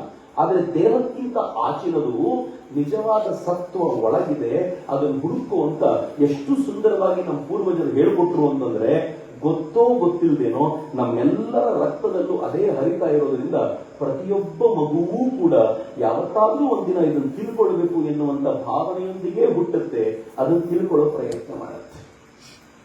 ಹಿಂದೂ ಧರ್ಮ ಇಷ್ಟು ದಿನಗಳ ಕಾಲ ಉಳ್ಕೊಂಡು ಬಂದಿದೆ ಅಂತಂದ್ರೆ ಅದೇ ಕಾರಣ.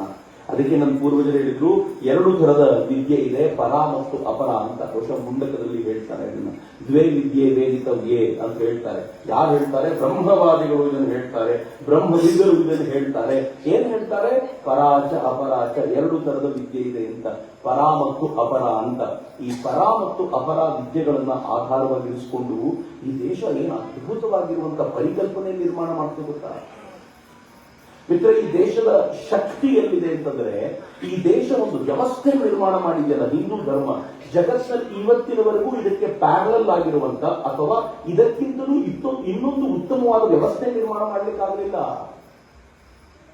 ಈ ಮಹಾಭಾರತದ ಶಾಂತಿ ಪರ್ವದಲ್ಲಿ ಭೃಗು ಮತ್ತು ಭರದ್ವಾಜರಿಗೆ ಒಂದು ಸಂವಾದ ನಡೆಯುತ್ತೆ. ಅದನ್ನ ಶಾಂತಿ ಪರ್ವದಲ್ಲಿ ಭೀಷ್ಮರು ಹೇಳ್ತಾರೆ. ಅವ್ರ ಪ್ರಶ್ನೆ ಏನ್ ಕೇಳ್ತಾರೆ ಅಂತಂದ್ರೆ, ಈ ವರ್ಣಗಳನ್ನ ಮಾಡಿದ್ರಲ್ಲ, ಯಾವ ಆಧಾರದ ಮೇಲೆ ಮಾಡಿದ್ರು? ಪ್ರಶ್ನೆ ನೋಡಿ, ಯಾವ ಆಧಾರದ ಮೇಲೆ ವರ್ಣಗಳನ್ನು ಮಾಡಿದ್ರು?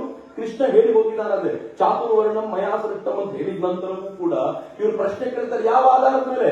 ಒಂದೇ ತರದ ಬೆವರು, ಒಂದೇ ರಕ್ತ, ಒಂದೇ ತರದ ಮೇದ್ಯ, ಎಲ್ಲ ಒಂದೇ ಇರಬೇಕಾದ್ರೆ ಯಾವ ಆಧಾರದ ಮೇಲೆ ವರ್ಣಗಳನ್ನು ಮಾಡಿದ್ರು ಅಂತ ಪ್ರಶ್ನೆ ಕೇಳಿ ಉತ್ತರವನ್ನು ಪಡ್ಕೊಳ್ಳೋದಿದೆಯಲ್ಲ, ಆ ಉತ್ತರವನ್ನು ಪಡ್ಕೊಳ್ಳುವಾಗ ಒಂದು ಸೂಕ್ಷ್ಮವಾದ ಸಂಗತಿಯನ್ನು ಹೇಳ್ತಾರೆ, ಗಮನಿಸಬೇಕಾಗಿರೋ ಸಂಗತಿ.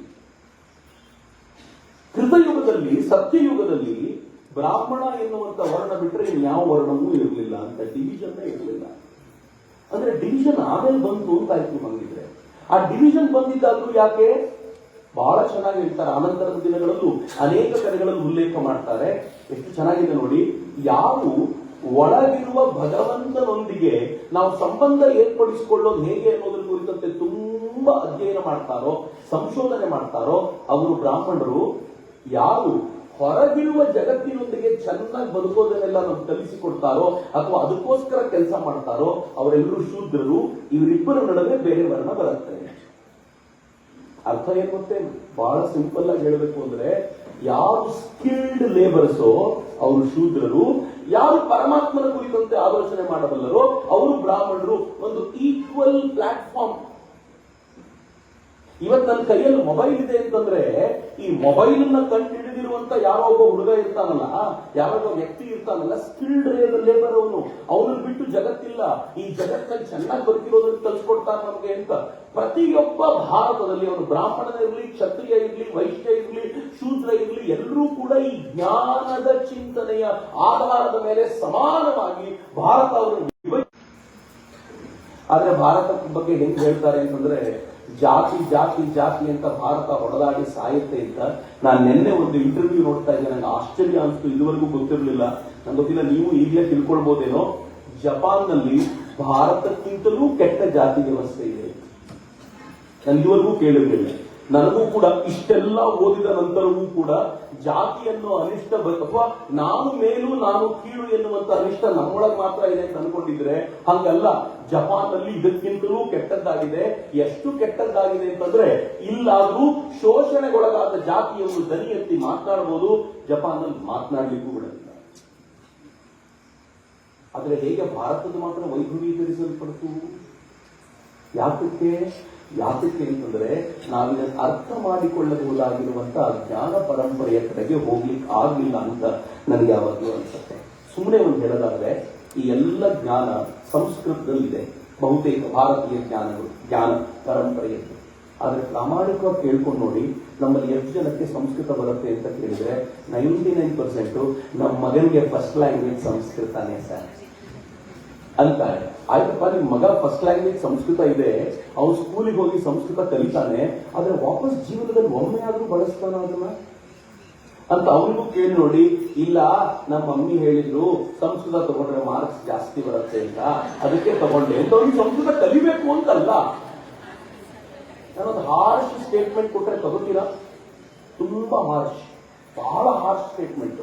ಇದನ್ನ ನೀವು ತಗೊಳ್ತಾ ಹೋದ್ರೆ ನನಗೆ ಬೈಕೋತೀರ, ನನ್ಗೆ ಗೊತ್ತು. ಬಟ್ ನಾನು ಹೇಳ್ತೀನಿ, ಯಾರು ನನಗೆ ಸಂಸ್ಕೃತ ಮಾತನಾಡಲಿಕ್ಕೆ ಬರೋದಿಲ್ಲ ಅಥವಾ ಅರ್ಥವೇ ಆಗಲಿಲ್ಲ ಅಂತ ಹೇಳ್ತೀರೋ, ನಾನು ಬ್ರಾಹ್ಮಣ ಅಂತ ಹೇಳ್ಕೊಳ್ಬಾರ್ದು. ತುಂಬಾ ಹಾರ್ಡ್ ಸ್ಟೇಟ್ಮೆಂಟ್ ನಾನು ಹೇಳ್ತಿರೋದು. ನಾನು ಯಾಕೆ ಹಾರ್ಡ್ ಸ್ಟೇಟ್ಮೆಂಟ್ ಹೇಳ್ತೀನಿ ಅಂದ್ರೆ, ಬಹಳ ಬೇಸರದಿಂದ ಹೇಳ್ತಿದ್ದೀನಿ ನಾನು. ಅದು ಸ್ಕೂಲಲ್ಲಿ ಮಾರ್ಕ್ಸ್ ತೆಗೆದುಕೊಳ್ಳಿಕ್ಕೆ ಅಲ್ಲ ಇರೋದು. ಭಗವದ್ಗೀತೆಯ ಭಾಷೆ ಇದೆಯಲ್ಲ, ಅತ್ಯಂತ ಸರಳ ಮತ್ತು ಸುಂದರ. ಉಪನಿಷತ್ತಿನ ಕಷ್ಟ. ಸಂಹಿತೆಗಳನ್ನು ನಾನು ಯಾವತ್ತೂ ನೋಡಲೇ ಇಲ್ಲ. ಅದನ್ನ ಉಪನಿಷತ್ತುಗಳನ್ನು ನಾನು ಓದಿದ್ದೀನಿ, ಓದ್ಕೊಳ್ತಿರ್ತೀನಿ. ಆಗ ಅದನ್ನ ರಿಫ್ರೆಶ್ ಮಾಡ್ತೀನಿ. ಬಹಳ ಕಷ್ಟ. ಅದಾದ್ರೂ ಒಂದು ಭಾಷೆ ಕೈಲಿ ಇಟ್ಕೊಂಡೇ ಓದ್ಬೇಕು. ಭಗವದ್ಗೀತೆ ಇದ್ದಿದ್ರಲ್ಲಿ ಸಲೀಸಾಗಿ ಅರ್ಥ ಬಟ್ ಎಷ್ಟು ಜನರಿಗೆ ಭಗವದ್ಗೀತೆ ಸಲೀಸಾಗಿ ಅರ್ಥ ಆಗುತ್ತೆ ಹೇಳಿ? ಹೋಗ್ಲಿ, ನಾವು ಮುಂದಿನ ವರ್ಷದೊಳಗೆ ಒಂದು ಸಂಕಲ್ಪ ಮಾಡಲ್ಲ. ಹೌದು, ನಾವೆಲ್ಲರೂ ಮುಂದಿನ ವರ್ಷದೊಳಗೆ ಸ್ವಲ್ಪ ಆದ್ರೂ ನಾವೆಲ್ಲರೂ ಕೂತಾಗ ಮಾತನಾಡ್ತೀವಿ.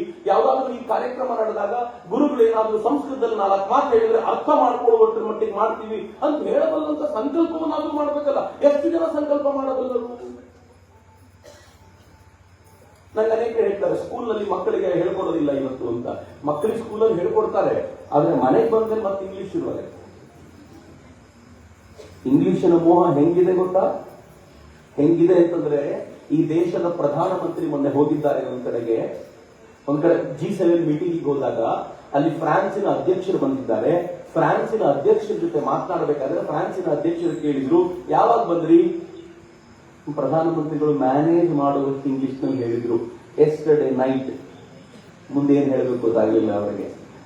ಮೆಕಲ್ ಆಯಾತ ಅಂತ ಹಿಂದಿಯಲ್ಲಿ ಶುರು ಮಾಡಿದ್ರು. ಅವ್ರ ಹಿಂದೆ ಇದ್ದಂತ ಮತ್ತೊಬ್ಬ ಟ್ರಾನ್ಸ್ಲೇಟರ್ ಅದನ್ನು ಟ್ರಾನ್ಸ್ಲೇಟ್ ಮಾಡಿ ಹೇಳಿದ, ದುಬಾರಿ ಹೇಳಿದ. ಕರೆಕ್ಟ್ ತಾನೆ? ಏನ್ ಪ್ರಾಬ್ಲಮ್ ಇದೆ ಅದರಲ್ಲಿ? ಆದ್ರೆ ಎಷ್ಟು ಆಡಿಕೊಂಡ್ರು ಇವರೆಲ್ಲ ಸೇರ್ಕೊಂಡು ಅಂತಂದ್ರೆ, ಎಷ್ಟು ಕೆಟ್ಟದ್ದಾಗಿ ಆಡಿಕೊಂಡ್ರು ಅಂತಂದ್ರೆ, ಇಂಗ್ಲಿಷ್ ಬರದ ವ್ಯಕ್ತಿ ದೇಶದ ಪ್ರಧಾನಿ ಆಗ್ಬಿಟ್ಟಿದ್ದಾನೆ. ಈ ದೇಶದ ದೌರ್ಭಾಗ್ಯ ಅಂತ ನಾಚಿಕೆ ಅಲ್ವೇನ್ರಿ ಇದು? ಏನ್ ನಮ್ಮ ಭಾಷೆನ? ಲಾಲ್ ಬಹದ್ದೂರ್ ಶಾಸ್ತ್ರಿಗೆ ದೇಶ ತುಂಬಾ ಸಂಕಟದಲ್ಲಿತ್ತು ಯುದ್ಧದ ಸಂದರ್ಭದಲ್ಲಿ. ಅವ್ರ ಮಗನಿಗೆ ಇಂಗ್ಲಿಷ್ ಹೇಳ್ಕೊಡ್ತಿದ್ದ ಟೀಚರ್ನ ನೀವು ಮನೆಗೆ ಹೋಗಿ ನನಗೆ ಸಂಬಳ ಕೊಡ್ಲಿಕ್ಕೆ ಆಗೋದಿಲ್ಲ, ಈ ಸಂಬಳ ಏನು ಉಳಿದಿತ್ತು ಅದನ್ನು ರಾಷ್ಟ್ರಕ್ಕೆ ಕೊಡ್ತೀನಿ ಅಂತ ಪ್ರಧಾನಮಂತ್ರಿ ಲಾಲ್ ಬಹದ್ದೂರ್ ಶಾಸ್ತ್ರಿ ಹೇಳಿದಂತೆ. ಅದಕ್ಕೆ ಆ ಟೀಚರ್ ಹೇಳಿದಂತೆ, ನಿಮ್ ಮಗ ಇಂಗ್ಲಿಷ್ ನಲ್ಲಿ ಡಲ್ಲು, ನಾನು ಪಾಠ ಮಾಡಲಿಲ್ಲ ಅಂದ್ರೆ ಫೇಲ್ ಆಗ್ಬಿಡ್ತಾನೆ. ಲಾಲ್ ಬಹದ್ದೂರ್ ಶಾಸ್ತ್ರಿ ಏನ್ ಹೇಳಿದ್ರಂತೆ ಗೊತ್ತಾ? ಬ್ರಿಟಿಷರು ಹಿಂದಿಯಲ್ಲಿ ಡಲ್ಲು, ಅವ್ರು ಫೇಲ್ ಆಗ್ತಾರೆ ಅಂತ ಯಾವತ್ತೂ ಹಿಂದಿ ಕಲಿಲಿಲ್ಲ. ನನ್ನ ಮಗನು ಏನ್ ನಾನು ತಲೆ ಕೆಡ್ಸ್ಕೊಳ್ಳಲ್ಲ, ಪರವಾಗಿಲ್ಲ.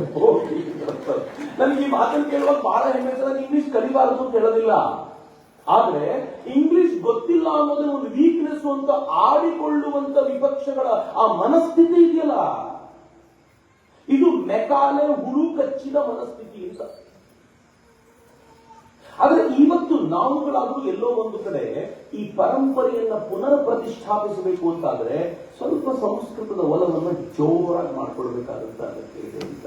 ಇಲ್ಲದೆ ಹೋದ್ರೆ ಇದರಲ್ಲಿರುವಂತ ಆ ಶ್ರೇಷ್ಠ ರತ್ನ ಇದೆಯಲ್ಲ ಕಳೆದೋಗ್ಬಿಡುತ್ತೆ ಮಿತ್ರರೆ. ನನ್ ಭಯ ಏನು ಅಂತಂದ್ರೆ 10,000 ವರ್ಷಗಳಿಂದ ಉಳಿದು ಬಂತು, ಈ 2000ದಿಂದ 2050ರವರೆಗೂ ಒಂದು ಜನಾಂಗ ಇತ್ತಲ್ಲ, ಅವರೆಲ್ಲ ಮುಗಿಸ್ಬಿಟ್ಟು ಗುಡಿಸಿ ಗುಂಡಾಂತರ ಮಾಡಿ ಹೋದ್ರು ಅಂತ ಕೇಳ್ಬಿಟ್ರೆ ಎಂತ ಅವಮಾನ. ಹಂಗಾಗೋದಿಲ್ಲ, ಇದು ಉಳಿಯುತ್ತೆ ಇದು ಅಂತ ಯಾರಿಗೆಲ್ಲೋ ಭರವಸೆ ಆಗಿರೋದಲ್ಲ, ಆ ಭರವಸೆ ನಾವು ಹೆಗಲ ಮೇಲೆ ಹೊತ್ಕೊಳ್ಳುವಂತ ಒಂದು ದೊಡ್ಡ ಪ್ರಯತ್ನ ಬೇಕಾಗಿದೆ ಅಂತ. ಈ ದೃಷ್ಟಿಯಿಂದ ನಾನು ಹೇಳೋದೇನು ಅಂತಂದ್ರೆ, ಇವತ್ತಿನ ಭಾರತೀಯ ಸಮಾಜ, ಹಿಂದೂ ಸಮಾಜ ಪರ್ವ ಕಾಲದಲ್ಲಿದೆ. ನಾನು ಆರಂಭದಲ್ಲೇ ಹೇಳಿದಂತೆ 500 ವರ್ಷಗಳ ನಂತರ ರಾಮ ಮಂದಿರ ನಿರ್ಮಾಣಗೊಂಡಿದೆ. ಬಹಳ ಹೆಮ್ಮೆ ಪಡಬೇಕು ನಾವು. ನನ್ನ ತಾತ ನೋಡ್ಲಿಕ್ಕಾಗಲ್ಲ, ನನ್ನ ತಂದೆ ನನಗೆ ಹೆಲ್ತ್ ಸರಿ ಇಲ್ಲ ಹೋಗ್ಲಿಕ್ಕಾಗಲ್ಲ ಅಂತ ಹೇಳುವಂತಹ ಆ ರಾಮ ಮಂದಿರವನ್ನ ನಾನು ಮತ್ತು ನೀವು ನಮ್ಮ ಕಾಲಘಟ್ಟದಲ್ಲಿ ನೋಡಿದ್ವಿ. ಮಂದಿರಗಳ ವೈಭವ ಹೆಂಗಿದೆ ಗೊತ್ತೇ? ಮತ್ತು ಶಿವನಿಗೆ ಒಂದು ಕಾರಿಡಾರ್ ನಿರ್ಮಾಣ ಆಗಿದೆ. ಯಾವ ಶಿವ ಕಿಷ್ಕಿಂಧೆಯಲ್ಲಿರ್ತಿದ್ನೋ, ಸಣ್ಣ ಜಾಗದಲ್ಲಿ ಇರ್ತಿದ್ದ. ನಾನು ಮೊದಲನೇ ಬಾರಿ ಹೋದಾಗ ಲೈನಲ್ಲಿ ನಿಂತ್ಕೊಂಡು ನೋಡ್ಕೊಂಡು ಬಂದ್ರೆ ಯಾರೋ ಹೇಳಿದ್ರು ಆಗೋಯ್ತು ದೇವಸ್ಥಾನ ಅಂತ. ಗೊತ್ತೇ ಆಗಿಲ್ಲ ಯಾವ ದೇವಸ್ಥಾನ ಮುಗೀತು. ಅಷ್ಟು ಚಿಕ್ಕ ಜಾಗದಲ್ಲಿದ್ದ ಶಿವ. ಈಗ ಏನ್ ಕಾರಿಡಾರ್ ಇದೆ, ಈಗ ಈ ಜಾಗ ಏನಿದೆಯಲ್ಲ, ಕನಿಷ್ಠ ಪಕ್ಷ ಇದರ 4 ಪಟ್ಟು ದೊಡ್ಡ ಜಾಗದಲ್ಲಿ ಶಿವ ವಿರಾಜಮಾನನಾಗಿ ಕೂತಿದ್ದ. ನಮ್ಮ ಕಾಲಘಟ್ಟ ಏನ್ ಪುಣ್ಯವಂತರು ನಾವು. ಶಿವ ನಮ್ಮನ್ನು ಸೆಟ್ಲ್ ಮಾಡಬೇಕು, ನಾವು ಶಿವನ್ ಸೆಟ್ಲ್ ಮಾಡಿದೀವಿ. ಈಗ ಚೆನ್ನಾಗಿಲ್ವೇನ್ರಿ? ಖುಷಿ ಆಗತ್ತೆ ಅಂತ. ಇನ್ನು ಆಶ್ಚರ್ಯದ ಸಂಗತಿ ಹೇಳ್ತೀನಿ ನಿಮ್ಗೆ, ಬಹಳ ದೂರ ಏನಿಲ್ಲ, ಮಧುರಾದ ವಿಶ್ವನಾಥನಿಗೂ ಮಧುರಾದ ನಮ್ಮ ಕೃಷ್ಣನಿಗೂ ಕೂಡ ಬೇಕಾಗಿರುವಂತ ವ್ಯವಸ್ಥೆ ಸಮರ್ಥವಾಗಿ ಆಗುವಂತ ಕಾಲ ಬಹಳ ದೂರ ಇಲ್ಲ. ನಾವು ನೀವು ಕಣ್ಣಾಗಿ ಓದ್ತಿದ್ದೇವೆ. ಬಹಳ ಜನರಿಗೆ ಗೊತ್ತಿಲ್ಲದೆ ಇರ್ಬೋದು, ಸಂಬಲ್ ಅಂತ ಜಾಗ ಇದೆ ಉತ್ತರ ಪ್ರದೇಶದಲ್ಲಿ. ಅಲ್ಲಿ ಹೇಗೆ ಕಾಂಬೋಡಿಯಾದಲ್ಲಿ ಅಗದ್ರೆ ದೇವಸ್ಥಾನಗಳು ಸಿಗುತ್ತೋ ಹಾಗೆ ಸಂಬಲ್ನಲ್ಲಿ ಅಷ್ಟು ದೇವಸ್ಥಾನಗಳನ್ನ ಒಡೆದಾಕಿ ಅದನ್ನ ಸಮಾಧಿ ಮಾಡಿ ಅದನ್ನ ತಮ್ಮ ಕಟ್ಟಡಗಳನ್ನು ಕಟ್ಕೊಂಡಿದ್ರು. ಅಲ್ಲಿ ಒಂದು ದೇವಸ್ಥಾನಕ್ಕೋಸ್ಕರ ಒಬ್ಬ ಲಾಯರ್ ಹೋಗ್ಬೇಕಾದ್ರೆ, ಹರಿಶಂಕರ್ ಜೈನ್ ಅವರ ಮಗ ವಿಷ್ಣುಶಂಕರ್ ಜೈನ್ ಹೋಗ್ಬೇಕಾದ್ರೆ ಅವ್ರ ಮೇಲೆ ಕಲ್ಲೆಸೆಯಲಾಗಿತ್ತು. ಅದರ ನಡುವೆ ಇವತ್ತು ಏನಾಗಿದೆ ಗೊತ್ತೇನು? ಸಂಬಲ್ನಲ್ಲಿ ಇನ್ನು ಮುಂದೆ ಯಾರು ಕೂಡ ಯಾವುದೇ ದೇವಸ್ಥಾನಗಳನ್ನು ಮುಟ್ಟುವಂತಿಲ್ಲ ಅಂತ ಇದ್ದಿದ್ದನ್ನೆಲ್ಲ ಉತ್ಖನನ ಮಾಡಿ ಹಳೆಯ ದೇವಸ್ಥಾನಗಳನ್ನು ತೆಗಿಲಿಕ್ಕೆ ಶುರು ಮಾಡಿಬಿಟ್ಟಿದ್ದಾರೆ. ಏನ್ ವೈಭವ! ದೇವರಿಗೂ ಎಂತ ವಿಶ್ವಾಸ ಬಂದಿದೆ ಅಂತಂದ್ರೆ, ಯಾವ್ದಾವುದೋ ನದಿಯಿಂದ ದೇವರ ಮೂರ್ತಿ ಬರ್ಲಿಕ್ಕೆ ಶುರು ಆಗಿದೆ. ಎಲ್ಲೆಲ್ಲೋ ಭೂಮಿಯ ನದಿಗೆ ದೇವರ ಮೂರ್ತಿ ಕಾಣಲಿಕ್ಕೆ ಶುರು ಆಗ್ಬಿಟ್ಟಿದೆ. ಕಚ್ಚಲ್ಲಿ 1.5-2 ವರ್ಷದ ಹಿಂದೆ ಒಂದು ಅದ್ಭುತವಾಗಿರುವಂತ ಶಿವಲಿಂಗ ಸಿಕ್ತು. ಒಂದು ಪಿಂಕ್ ಕಲರ್ನ ಕಲ್ಲು, ಅದರಲ್ಲಿದ್ದಂತ ಶಿವಲಿಂಗ ಅತಿ ಮೌಲ್ಯದ ಶಿವಲಿಂಗ. ಮೋಸ್ಟ್ಲಿ ಯಾರೋ ಅಟ್ಯಾಕ್ ಮಾಡಿದಾಗ ತಗೊಂಡೋಗಿ ಅದನ್ನು ಮುಚ್ಚಿಟ್ಟಿರ್ಬೇಕು, ಆಮೇಲೆ ಎಲ್ಲರೂ ಮರ್ತೋಗಿದ್ದಾರೆ. ಈಗಲೂ ಆಚೆ ಬಂದಿದೆ. ಅರ್ಥ ಏನ್ ಗೊತ್ತೇನು? ದೇವರಿಗೂ ಅನ್ಸಿದೆ ದಿಸ್ ಈಸ್ ಸೇಫ್ ಟೈಮ್, ನಾನು ಆಚೆ ಬಂದು ಈಗ ಬಂದು ಕುತ್ಕೊಂಡು ಪೂಜೆ ತಗೋಬಹುದು. ದೇವರಿಗೂ ಅನ್ಸಿದೆ. ಮತ್ತೆ ಎಂತ ಅದ್ಭುತವಾಗಿರುವಂತ ಕಾಲಘಟ್ಟದಲ್ಲಿ ಇದ್ದೀವಿ ನೋಡಿ. ಇಂಥ ಕಾಲಘಟ್ಟದಲ್ಲಿರುವಂತ ನಾವು ಬರೀ ಇಷ್ಟಕ್ಕೆ ಮುಗಿಲಿಲ್ಲ. ನಾನು ಅನೇಕ ಬಾರಿ, ನಾನು ಪ್ರಾಬಬಲಿ ನನ್ನ ಇಂಜಿನಿಯರಿಂಗ್ ಮುಗಿಸ್ಕೊಂಡು ಬಂದ ನಂತರ ಆರ್ಟಿಕಲ್ 370 ಬಗ್ಗೆ, ಕಾಶ್ಮೀರದ ಇಶ್ಯೂ ಬಗ್ಗೆ ಎಷ್ಟು ಸಲ ಮಾತಾಡಿದ್ರು ಗೊತ್ತಿಲ್ಲ. ನಾನು ಆರ್ಟಿಕಲ್ 370 ತೆಗೆಯೋಕ್ಕಿಂತ ಮುಂಚೆ ಕಾಶ್ಮೀರಕ್ಕೆ 6-7 ಸಲ ಹೋಗಿ ಬಂದಿದ್ದೀನಿ. ಕಾಶ್ಮೀರವನ್ನು ಹೆಂಗಾದ್ರೂ ನಮ್ಮ ಜೊತೆ ಉಳಿಸ್ಕೊಳ್ಬೇಕು, ಇದರ ಬಾಂಧವ್ಯವನ್ನು ಗಟ್ಟಿ ಮಾಡ್ಕೋಬೇಕು ಅಂತ. ಆದ್ರೆ ನನ್ನ ಮನಸ್ಸಲ್ಲೂ ಗೊತ್ತಿತ್ತು ಜೀವಮಾನದಲ್ಲಿ ಇದು ಬರೋದಿಲ್ಲ ಅಂತ. ನಾನು ಹೇಳ್ಕೊಳ್ತಾ ಹೋಗ್ಬೋದಷ್ಟೇ, ಮುಂದಿನ ಪೀಳಿಗೆ ಕೊಟ್ಟು ಹೋಗ್ಬೇಕು, ನೀವ್ ಮಾಡ್ಕೊಳ್ರಪ್ಪ, ನನ್ನ ಹತ್ರ ಆಗ್ಲಿಲ್ಲ ಅಂತ. ನಮ್ಮ ಕಾಲಘಟ್ಟದಲ್ಲಿ ಜಮ್ಮು ಕಾಶ್ಮೀರ ಭಾರತದ ಏಕರಸ ಆಗ್ಬಿಡ್ತಲ್ಲ. ಆರ್ಟಿಕಲ್ 370 ಹೋಗುತ್ತೆ ಅಂತ ಯಾರೂ ಅನ್ಕೊಂಡಿರಲಿಲ್ಲ. ನಮ್ಮ ಕಾಲಘಟ್ಟದಲ್ಲಿ ಆರ್ಟಿಕಲ್ 370 ಹೋಯ್ತು. ಈಗ ಪಾಕಿಸ್ತಾನ ಇಂಡಿಯಾ ಮ್ಯಾಚ್ ನಡೆದ್ರೆ ಈ ಭಾರತ ಗೆತ್ತು ಅನ್ನೋ ಕಾರಣಕ್ಕೋಸ್ಕರ ಕಾಶ್ಮೀರದಲ್ಲಿ ತಿರಂಗ ಯಾತ್ರೆ ನಡೆಯುತ್ತೆ. ಇಮ್ಯಾಜಿನ್ ಮಾಡಿದ್ರೆ ಯಾವತ್ತಾದ್ರು ನಮ್ಮ ಕಾಲಘಟ್ಟದಲ್ಲಿ ನಡೀತಾ ಇದೆ.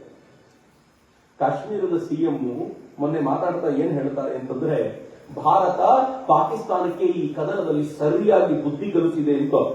ಕಾಶ್ಮೀರದ ಸಿಎಂ ಪಾಕಿಸ್ತಾನದ ಪರವಾಗಿ ಓಪನ್ ಆಗಿ ಬ್ಯಾಟಿಂಗ್ ಮಾಡ್ತಿದ್ದವರೆಲ್ಲ ಇವತ್ತು ಭಾರತ ಪಾಕಿಸ್ತಾನದ ಮೇಲೆ ಯುದ್ಧ ಮಾಡಿದ್ ಸರಿ, ಇಂಡಸ್ ವಾಟರ್ ಟ್ರೀಟಿ ಪರ್ಫೆಕ್ಟ್ ಆಗಿದೆ ಅಂತ ಹೆಂಗ್ ಹೇಳ್ತಾರೆ. ಒಮರ್ ಅಬ್ದುಲ್ಲಾ ಅಪ್ಪ ಮೊನ್ನೆ ಇದ್ದಕ್ಕಿದ್ದಂತೆ ವೈಷ್ಣೋದೇವಿ ಹತ್ರ ಹೋಗಿದ್ದಾರೆ. ಯಾರೋ ಕೇಳಿದ್ರು, ಏನಿದು ವೈಷ್ಣೋದೇವಿ ಹತ್ರ? ಮಾನೆ ಮುझे ಬುಲಾಯಾ ಹೈ. ಶಬಾಷ್.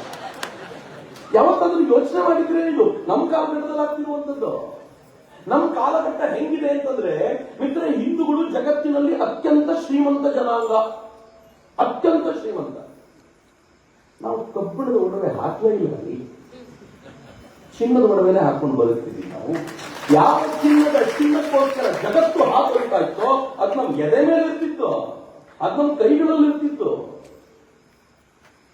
ಅದು ನಮ್ ಕಾಲಿನ ಉಂಗುರವಾಗಿರ್ತಿತ್ತು, ಕಾಲಿನ ಉಂಗುರವಾಗಿರ್ತಿತ್ತು. ಅಂತ ಸಿರಿವಂತಿಕೆ ನಮ್ದು. ಆದ್ರೆ ಲೂಟಿ ಮಾಡಿ ಎಷ್ಟು ವರ್ಷ? ಹೆಚ್ಚು ಕಡಿಮೆ 1200 ವರ್ಷಗಳ ಕಾಲ ನಿರಂತರ ಲೂಟಿ ಲೂಟಿ ಲೂಟಿ ಲೂಟಿ ಮಾಡಿ ಪೂರ್ತಿ ಖಾಲಿಯಾಗಿದೆ ಅಂತ ಅನ್ಕೊಂಡಿದ್ವಿ. ಆದ್ರೆ ಈಗ ಮತ್ತೆ ಜಗತ್ತಿನ 4ನೇ ಶ್ರೀಮಂತ ರಾಷ್ಟ್ರವಾಗಿ ವಾಪಸ್ ನಿಂತಿದ್ದೀವಿ. ಹಿಂದೂ ಧರ್ಮ ವೈಭವಕ್ಕೆ ಬರೋದ್ರ ಮ್ಯಾಜಿಕ್ ಏನು ಅಂತ ನಾನು ಹೇಳ್ತೀನಿ. ನಾನು ಕುಮಾರ್ ವಿಶ್ವಾಸರ ಮಾತು ಕೇಳ್ತಿದ್ದೆ, ನಿಮಗೂ ಖುಷಿ ಆಗ್ಬೋದು ಅಂತ ಹೇಳ್ತೀನಿ. ನಾನು ಅದನ್ನು ಕೇಳಿದಾಗ ಒಂದ್ ಕಡೆ ನಗು, ಒಂದ್ ಕಡೆ ಭಾವಪೂರ್ಣವಾಗಿ ಕಣ್ಣಲ್ಲಿ ನೀರು ಬಂದ್ಬಿಟ್ಟು. ಕುಮಾರ್ ವಿಶ್ವಾಸ ಒಂದು ಕವಿ ಸಮ್ಮೇಳನದಲ್ಲಿ ಹೇಳ್ತಾರೆ, ಈ ದೇಶದ ರಾಮ ಮಂದಿರದ ಆ ರಾಮನಿಗಿದ್ದಂತ ಒಡವೆಗಳನ್ನು ನೋಡಿ, ಅದರ ಶ್ರೀಮಂತಿಕೆಯನ್ನು ನೋಡಿ ಆಕ್ರಮಣಕಾರಿಗಳು ಬಂದು ತಮ್ಮ ಅಫ್ಘನ್ಗೆ, ಅರಬ್ ರಾಷ್ಟ್ರಗಳಿಗೆ ಅಲ್ಲಿನ ರಾಮನ ಸಂಪತ್ತನ್ನು ಲೂಟಿ ಮಾಡ್ಕೊಂಡು ಹೋದ್ರು. 100 ಕೋಟಿ ಬೆಲೆ ಬಾಳುವ ಸಂಪತ್ತನ್ನು ಲೂಟಿ ಮಾಡ್ಕೊಂಡು ಹೋದ್ರು. ಆದ್ರೆ ಯಾರು ಲೂಟಿ ಮಾಡ್ಕೊಂಡು ಹೋದ್ರು ಅವರೆಲ್ಲರೂ ಇವತ್ತು ವಾಪಸ್ ಬರಬಾರದು. ಆದ್ರೆ ರಾಮನಿಗೆ ವಾಪಸ್ ಬಂದ್ರೆ ಅವನ ಹಣೆಗೆ ಹಾಕಿರುವಂತ ವಜ್ರ 100 ಕೋಟಿ ರೂಪಾಯಿದು, ಅವನ ಮೈ ಮೇಲಿರುವ ಒಡವೆಗಳು 1000 ಕೋಟಿ ರೂಪಾಯಿದು, ಅವನು ಒಳಗೆ ಹೋಗುವಂತ ಆ ರಾಮ ಮಂದಿರದ ಒಳಗೆ ಹೋಗುವಂತ ಆ ಬಾಗಿಲು, ಚಿನ್ನದ ಬಾಗಿಲು 100 ಕೋಟಿ ರೂಪಾಯಿ ಬೆಲೆ ಬಾಳುವಂತದ್ದು. ರಾಮ ಹಂಗೆ ಇದ್ದಾನೆ, ತೆಗೆದುಕೊಂಡು ಹೋಗೋದು ಬರ್ಬಾದಾಗಿದ್ದಾನೆ ಅಂತ ಏನ್ ಚಂದ, ಏನ್ ಅದ್ಭುತವಾಗಿದೆ ಮಾತು.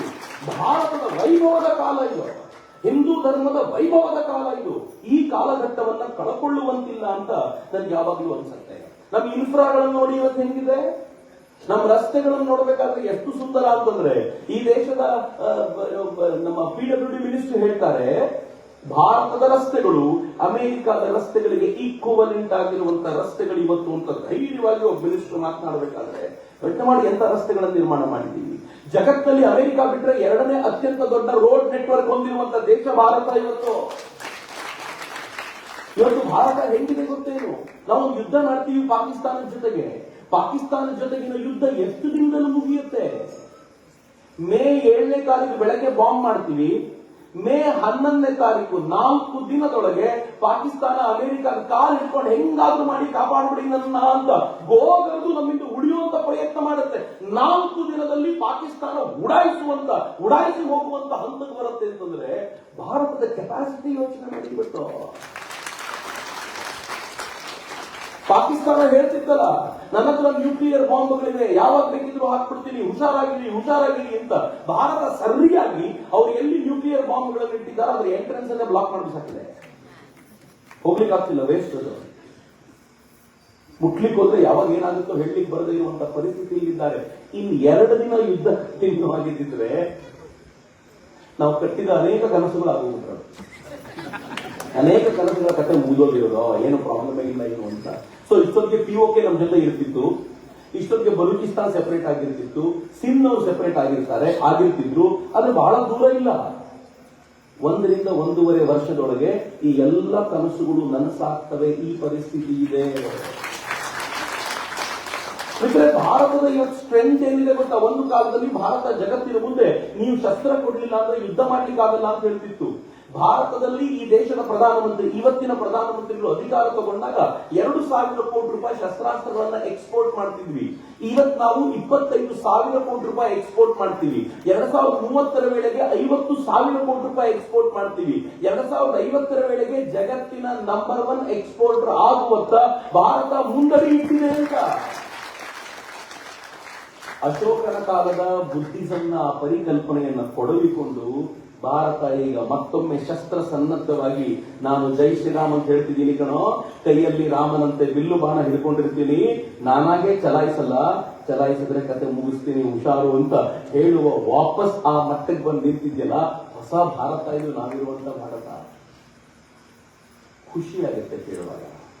ಆದ್ರೆ ಪ್ರಾಬ್ಲಮ್ ಎಲ್ಲಿದೆ ಗೊತ್ತಾ? ಪ್ರಾಬ್ಲಮ್ ಎಲ್ಲಿದೆ ಅಂತಂದ್ರೆ, ಇವತ್ತು ಜಗತ್ತಿನಲ್ಲಿ ಬಹಳ ದೊಡ್ಡ ಬದಲಾವಣೆಗಳಾಗ್ತಾ ಇದೆ. ಇರಾನ್ ಸೋತೋಯ್ತು, ನೀವೇ ನೋಡಿದ್ರಿ, ಅದು ಮತ್ತೆ ಕಂಟಿನ್ಯೂ ಮಾಡ್ತಾ ಇದೆ. ಬಟ್ ಸುದೀರ್ಘವಾಗಿ ಇರ್ಲಿಕ್ಕೆ ಸಾಧ್ಯ ಇಲ್ಲ, ಬಹಳ ಕಷ್ಟ ಇದೆ. ಪಾಕಿಸ್ತಾನ ನಿರ್ಲಜ್ಜವಾಗಿ ಸೋಲ್ತು. ಸೌದಿ ಅರೇಬಿಯಾ ಕಥೆ ಏನಾಗಿದೆ ಗೊತ್ತಾ? ಸೌದಿ ಅರೇಬಿಯಾ ಆಗ್ಲೇ ಹೇಳಿದೆ, ನಾನು ಇನ್ನು ಮುಂದೆ ಕಟ್ಟರ್ ಇಸ್ಲಾಂ ಅನ್ನ ಬೆಂಬಲಿಸೋದಿಲ್ಲ. ಸೌದಿ ಅರೇಬಿಯಾದಲ್ಲಿ ಬುರ್ಖಾ ಕಂಪಲ್ಸರಿ ಅಲ್ಲ. ಸೌದಿ ಅರೇಬಿಯಾದಲ್ಲಿ ಹೆಣ್ಮಕ್ಳು ಈಗ ಗಾಡಿ ಓಡಿಸಬಹುದು. ಸೌದಿ ಅರೇಬಿಯಾದಲ್ಲಿ ಮ್ಯೂಸಿಕ್ ಅಲೋ ಮಾಡ್ತಾರೆ. ಸೌದಿ ಅರೇಬಿಯಾದ ರಾಜರ ಪರಿವಾರಕ್ಕೆ ಸೇರಿದವರು ಈ ದೇಶದ ಪ್ರಧಾನಮಂತ್ರಿ ಹೋದಾಗ ಜೈ ಶ್ರೀರಾಮ್ ಅಂತ ಹೇಳ್ತಾರೆ. ಅವ್ರು ಎಲ್ಲವನ್ನೂ ಎಕ್ಸೆಪ್ಟ್ ಮಾಡುವಂತ ಮಟ್ಟಿಗೆ ಬಂದಿದ್ದಾರೀಗ. ಯಾವ ಸಹಿಷ್ಣುತೆ ಅನ್ನೋದು ಇಸ್ಲಾಮಿನ ಒಂದು ಭಾಗವೇ ಅಲ್ವೋ, ಅದು ಸೌದಿಯಲ್ಲಿ ಹೊಸದಾಗಿ ಮೊಳಕೆ ಹೊಡಿತಿದೆ. ಯಾಕೆ ಅಂತಂದ್ರೆ ಈಗ ಅವರಿಗೆ ಅರ್ಥ ಆಗ್ತಿದೆ, ಆಯಿಲ್ ವೆಲ್ ಖಾಲಿ ಆಗ್ತಾ ಇದೆ. ಆಯಿಲ್ ವೆಲ್ ಖಾಲಿ ಆದ್ರೆ ಈ ಮೂಲಕ ನಾವು ಜಗತ್ತನ್ನ ರೀಚ್ ಮಾಡ್ಲಿಕ್ಕೆ ಆಗೋದಿಲ್ಲ, ಪ್ರೀತಿಯಿಂದ ಮಾತ್ರ ರೀಚ್ ಮಾಡ್ಲಿಕ್ಕೆ ಸಾಧ್ಯ. ಅದಕ್ಕೆ ಭಾರತದಂತೆ ಬದುಕಬೇಕು ಅಂತ ಸೌದಿ ಕೂಡ ನಿಶ್ಚಯ ಮಾಡಿರುವಾಗ ಅತಂತ್ರಗೊಳ್ಳುವ ಇಲ್ಲಿನ ಜನರ ಕಥೆ ಇದೆ. ನನ್ನ ಮುಂದಿನ ಪ್ರಶ್ನೆ ಗಂಭೀರವಾಗಿದೆ.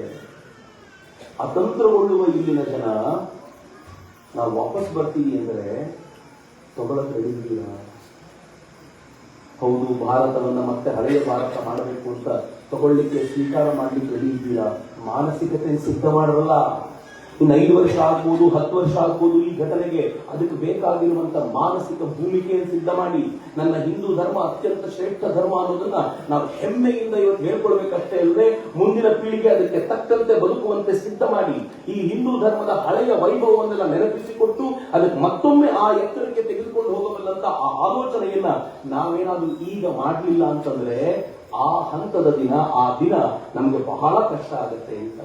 ಎರಡನೇದು, ನಮ್ಮ ತರುಣ ಪೀಳಿಗೆ ನಿಧಾನವಾಗಿ ಯಾವುದರಿಂದ ವಿಮುಖವಾಗ್ತಾ ಹೋಗ್ತಿದೆಯೋ ಅದನ್ನ ಹಿಡ್ಕೊಂಡು ಬಂದು ವಾಪಸ್ ಅದರ ಕಡೆ ನಿಲ್ಲಿಸಲಿಕ್ಕೆ ಬೇಕಾಗಿರುವಂತ ಪ್ರಯತ್ನವನ್ನ ನಾವೆಲ್ಲರೂ ವ್ಯವಸ್ಥಿತವಾಗಿ ಮಾಡಬೇಕಾದಂತ ಅಗತ್ಯ ಇದೆ. ಬಹಳ ಸಂತೋಷ ಅಂತಂದ್ರೆ ಹಿಂದೂ ಧರ್ಮದ ವೈಶಿಷ್ಟ್ಯ ತನ್ನನ್ನು ತಾನು ಯಾವಾಗ ಬೇಕೋ ಅದು ರಿಫಾರ್ಮ್ ಮಾಡ್ಕೊಳ್ತಾ ಹೋಗುತ್ತೆ.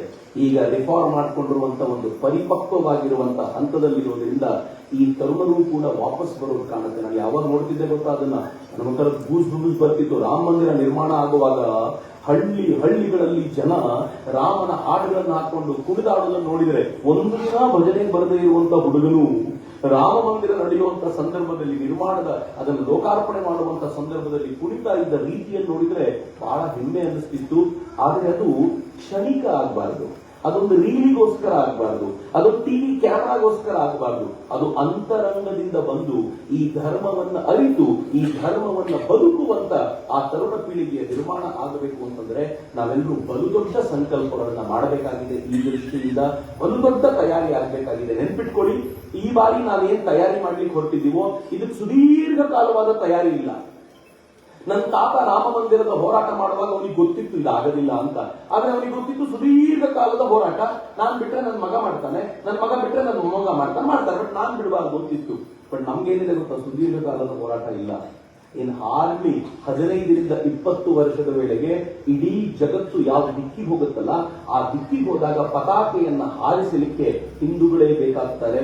ಅವತ್ತಿಗೋಸ್ಕರ ನಾವು ತಯಾರಿ ಮಾಡ್ಕೋಬೇಕಾಗಿದೆ. ಇದು ನನ್ನ ಮಾತಲ್ಲ, ಸ್ವಾಮಿ ವಿವೇಕಾನಂದ ಹೇಳ್ತಾರೆ. ಏನ್ ಹೇಳ್ತಾರೆ ಗೊತ್ತಾ, ಯಾವತ್ಯಾವತ್ತು ಜಗತ್ತು ಯುದ್ಧವನ್ನ ಮಾಡಿ ಒಂದು ಛತ್ರ ಛಾಯೆಯಡಿ ಬಂದಿದೆಯೋ, ಎಲ್ಲ ರಾಷ್ಟ್ರಗಳ ನಡುವೆ ಬ್ರಿಡ್ಜ್ ನಿರ್ಮಾಣ ಆಗಿದೆಯೋ, ಆ ಬ್ರಿಡ್ಜ್ ನಲ್ಲಿ ಧರ್ಮದ ಸಂದೇಶವನ್ನ ತೆಗೆದುಕೊಂಡು ಹೋಗಿರೋದು ಹಿಂದೂ ಅಂತ ವಿವೇಕಾನಂದ ಹೇಳ್ತಾರೆ. ಈಗ ಮತ್ತೊಮ್ಮೆ ಅದೇ ದೃಶ್ಯ ಕಣ್ಣೆದುರಿಗೆ ಕಾಣ್ತಾ ಇದೆ. ಜಗತ್ತೆಲ್ಲ ಯುದ್ಧದಲ್ಲಿ ಇಟ್ಟು ಒದ್ದಾಡ್ತಾ ಇರುವಾಗ ಇಲ್ಲೊಂದು ಶ್ರೇಷ್ಠ ಸಂದೇಶವನ್ನ ಕೊಡಬಲ್ಲವನು ಯಾರು ಅಂತಂದ್ರೆ ಹಿಂದೂ ಮಾತ್ರ ಅಂತ ಈಗ ಅನ್ಸತ್ತೆ. ಆ ದೃಷ್ಟಿಯಿಂದ ನಾನು ನಿಮ್ಮನ್ನು ಕಳಕಳಿಯಿಂದ ಕೇಳ್ಕೊಳ್ತೀನಿ, ನಮ್ಮ ಮನೆಗಳನ್ನ ಅದಕ್ಕೆ ಬೇಕಾಗುವಂತೆ ಪೂರಕವಾಗಿ ನಿರ್ಮಾಣ ಮಾಡೋಣ. ಹೊಸ ರಾಷ್ಟ್ರ ಏನ್ ಹಿಂದೂವಿನ ಆ ಪರಿಕಲ್ಪನೆಯಿಂದ ನಿರ್ಮಾಣಗೊಳ್ಳುವ ರಾಷ್ಟ್ರ ಜಗತ್ತು ಏನ್ ನಿರ್ಮಾಣಗೊಳ್ತಾ ಇದೆ ಅದಕ್ಕೆ ಬೇಕಾಗಿರುವಂತಹ ವಾತಾವರಣವನ್ನ ನಾವು ನಿರ್ಮಾಣ ಮಾಡಿಕೊಳ್ಳೋಣ ಅಂತ ಅತ್ಯಂತ ಕಳಕಳಿಯಿಂದ ಹಾರೈಸ್ತಾ, ಈ ರಾಷ್ಟ್ರ ನಮ್ಮೆಲ್ಲರಿಗೂ ಜನ್ಮ ಕೊಟ್ಟಿರುವಂತಹ ಈ ರಾಷ್ಟ್ರ ಸಾವಿರ ವರ್ಷಗಳ ಕಾಲ ನಾನು ಇಷ್ಟನ್ನೇ ಕೇಳ್ಕೊಳ್ಬಲ್ಲೆ. ಇನ್ನೊಂದು 10,000 ವರ್ಷದ ನಂತರ ಮತ್ತೊಬ್ಬ ಆಚಾರ್ಯರ ವೇದಿಕೆ ಮೇಲೆ ಕೂತಾಗ ನನ್ನಂತೆ ಮತ್ತೊಬ್ಬ ಬಂದು 20,000 ವರ್ಷ ಆಯ್ತು, ಇನ್ನು ಹೆಂಗಿದೆ ಈ ಧರ್ಮ ಅಂತ ಹೆಮ್ಮೆಯಿಂದ ಮಾತನಾಡುವಂತ ಆ ದಿನ ಹೀಗೆ ಅಂತ ನಾನು ಭಗವಂತನನ್ನು ಪ್ರಾರ್ಥಿಸ್ತಾ ನನ್ನ ಮಾತುಗಳನ್ನ ಈ ತಾಯಿ ಭಾರತ ಲಕ್ಷ್ಮೀ ಚರಣಗಳಿಗೆ ಸಮರ್ಪಿಸ್ತೀನಿ. ಎಲ್ರಿಗೂ ನಮಸ್ಕಾರ. ವಂದೇ ಮಾತರಂ ಜೈ. ಒಂದ್ಸಲ ಭಾರತ್ ಮಾತೆಗೂ ಜೈಕಾರ ಹಾಕೋಣ ಜೋರಾಗಿ ಉಚ್ಚಕಂಠದಲ್ಲಿ 2 ಕೈಗಳನ್ನ ಗಾಳಿ ಬೀಸಿ ಭಾರತ್ ಮಾತಾ ಕಿ, ಭಾರತ್ ಮಾತಾ ಕಿ.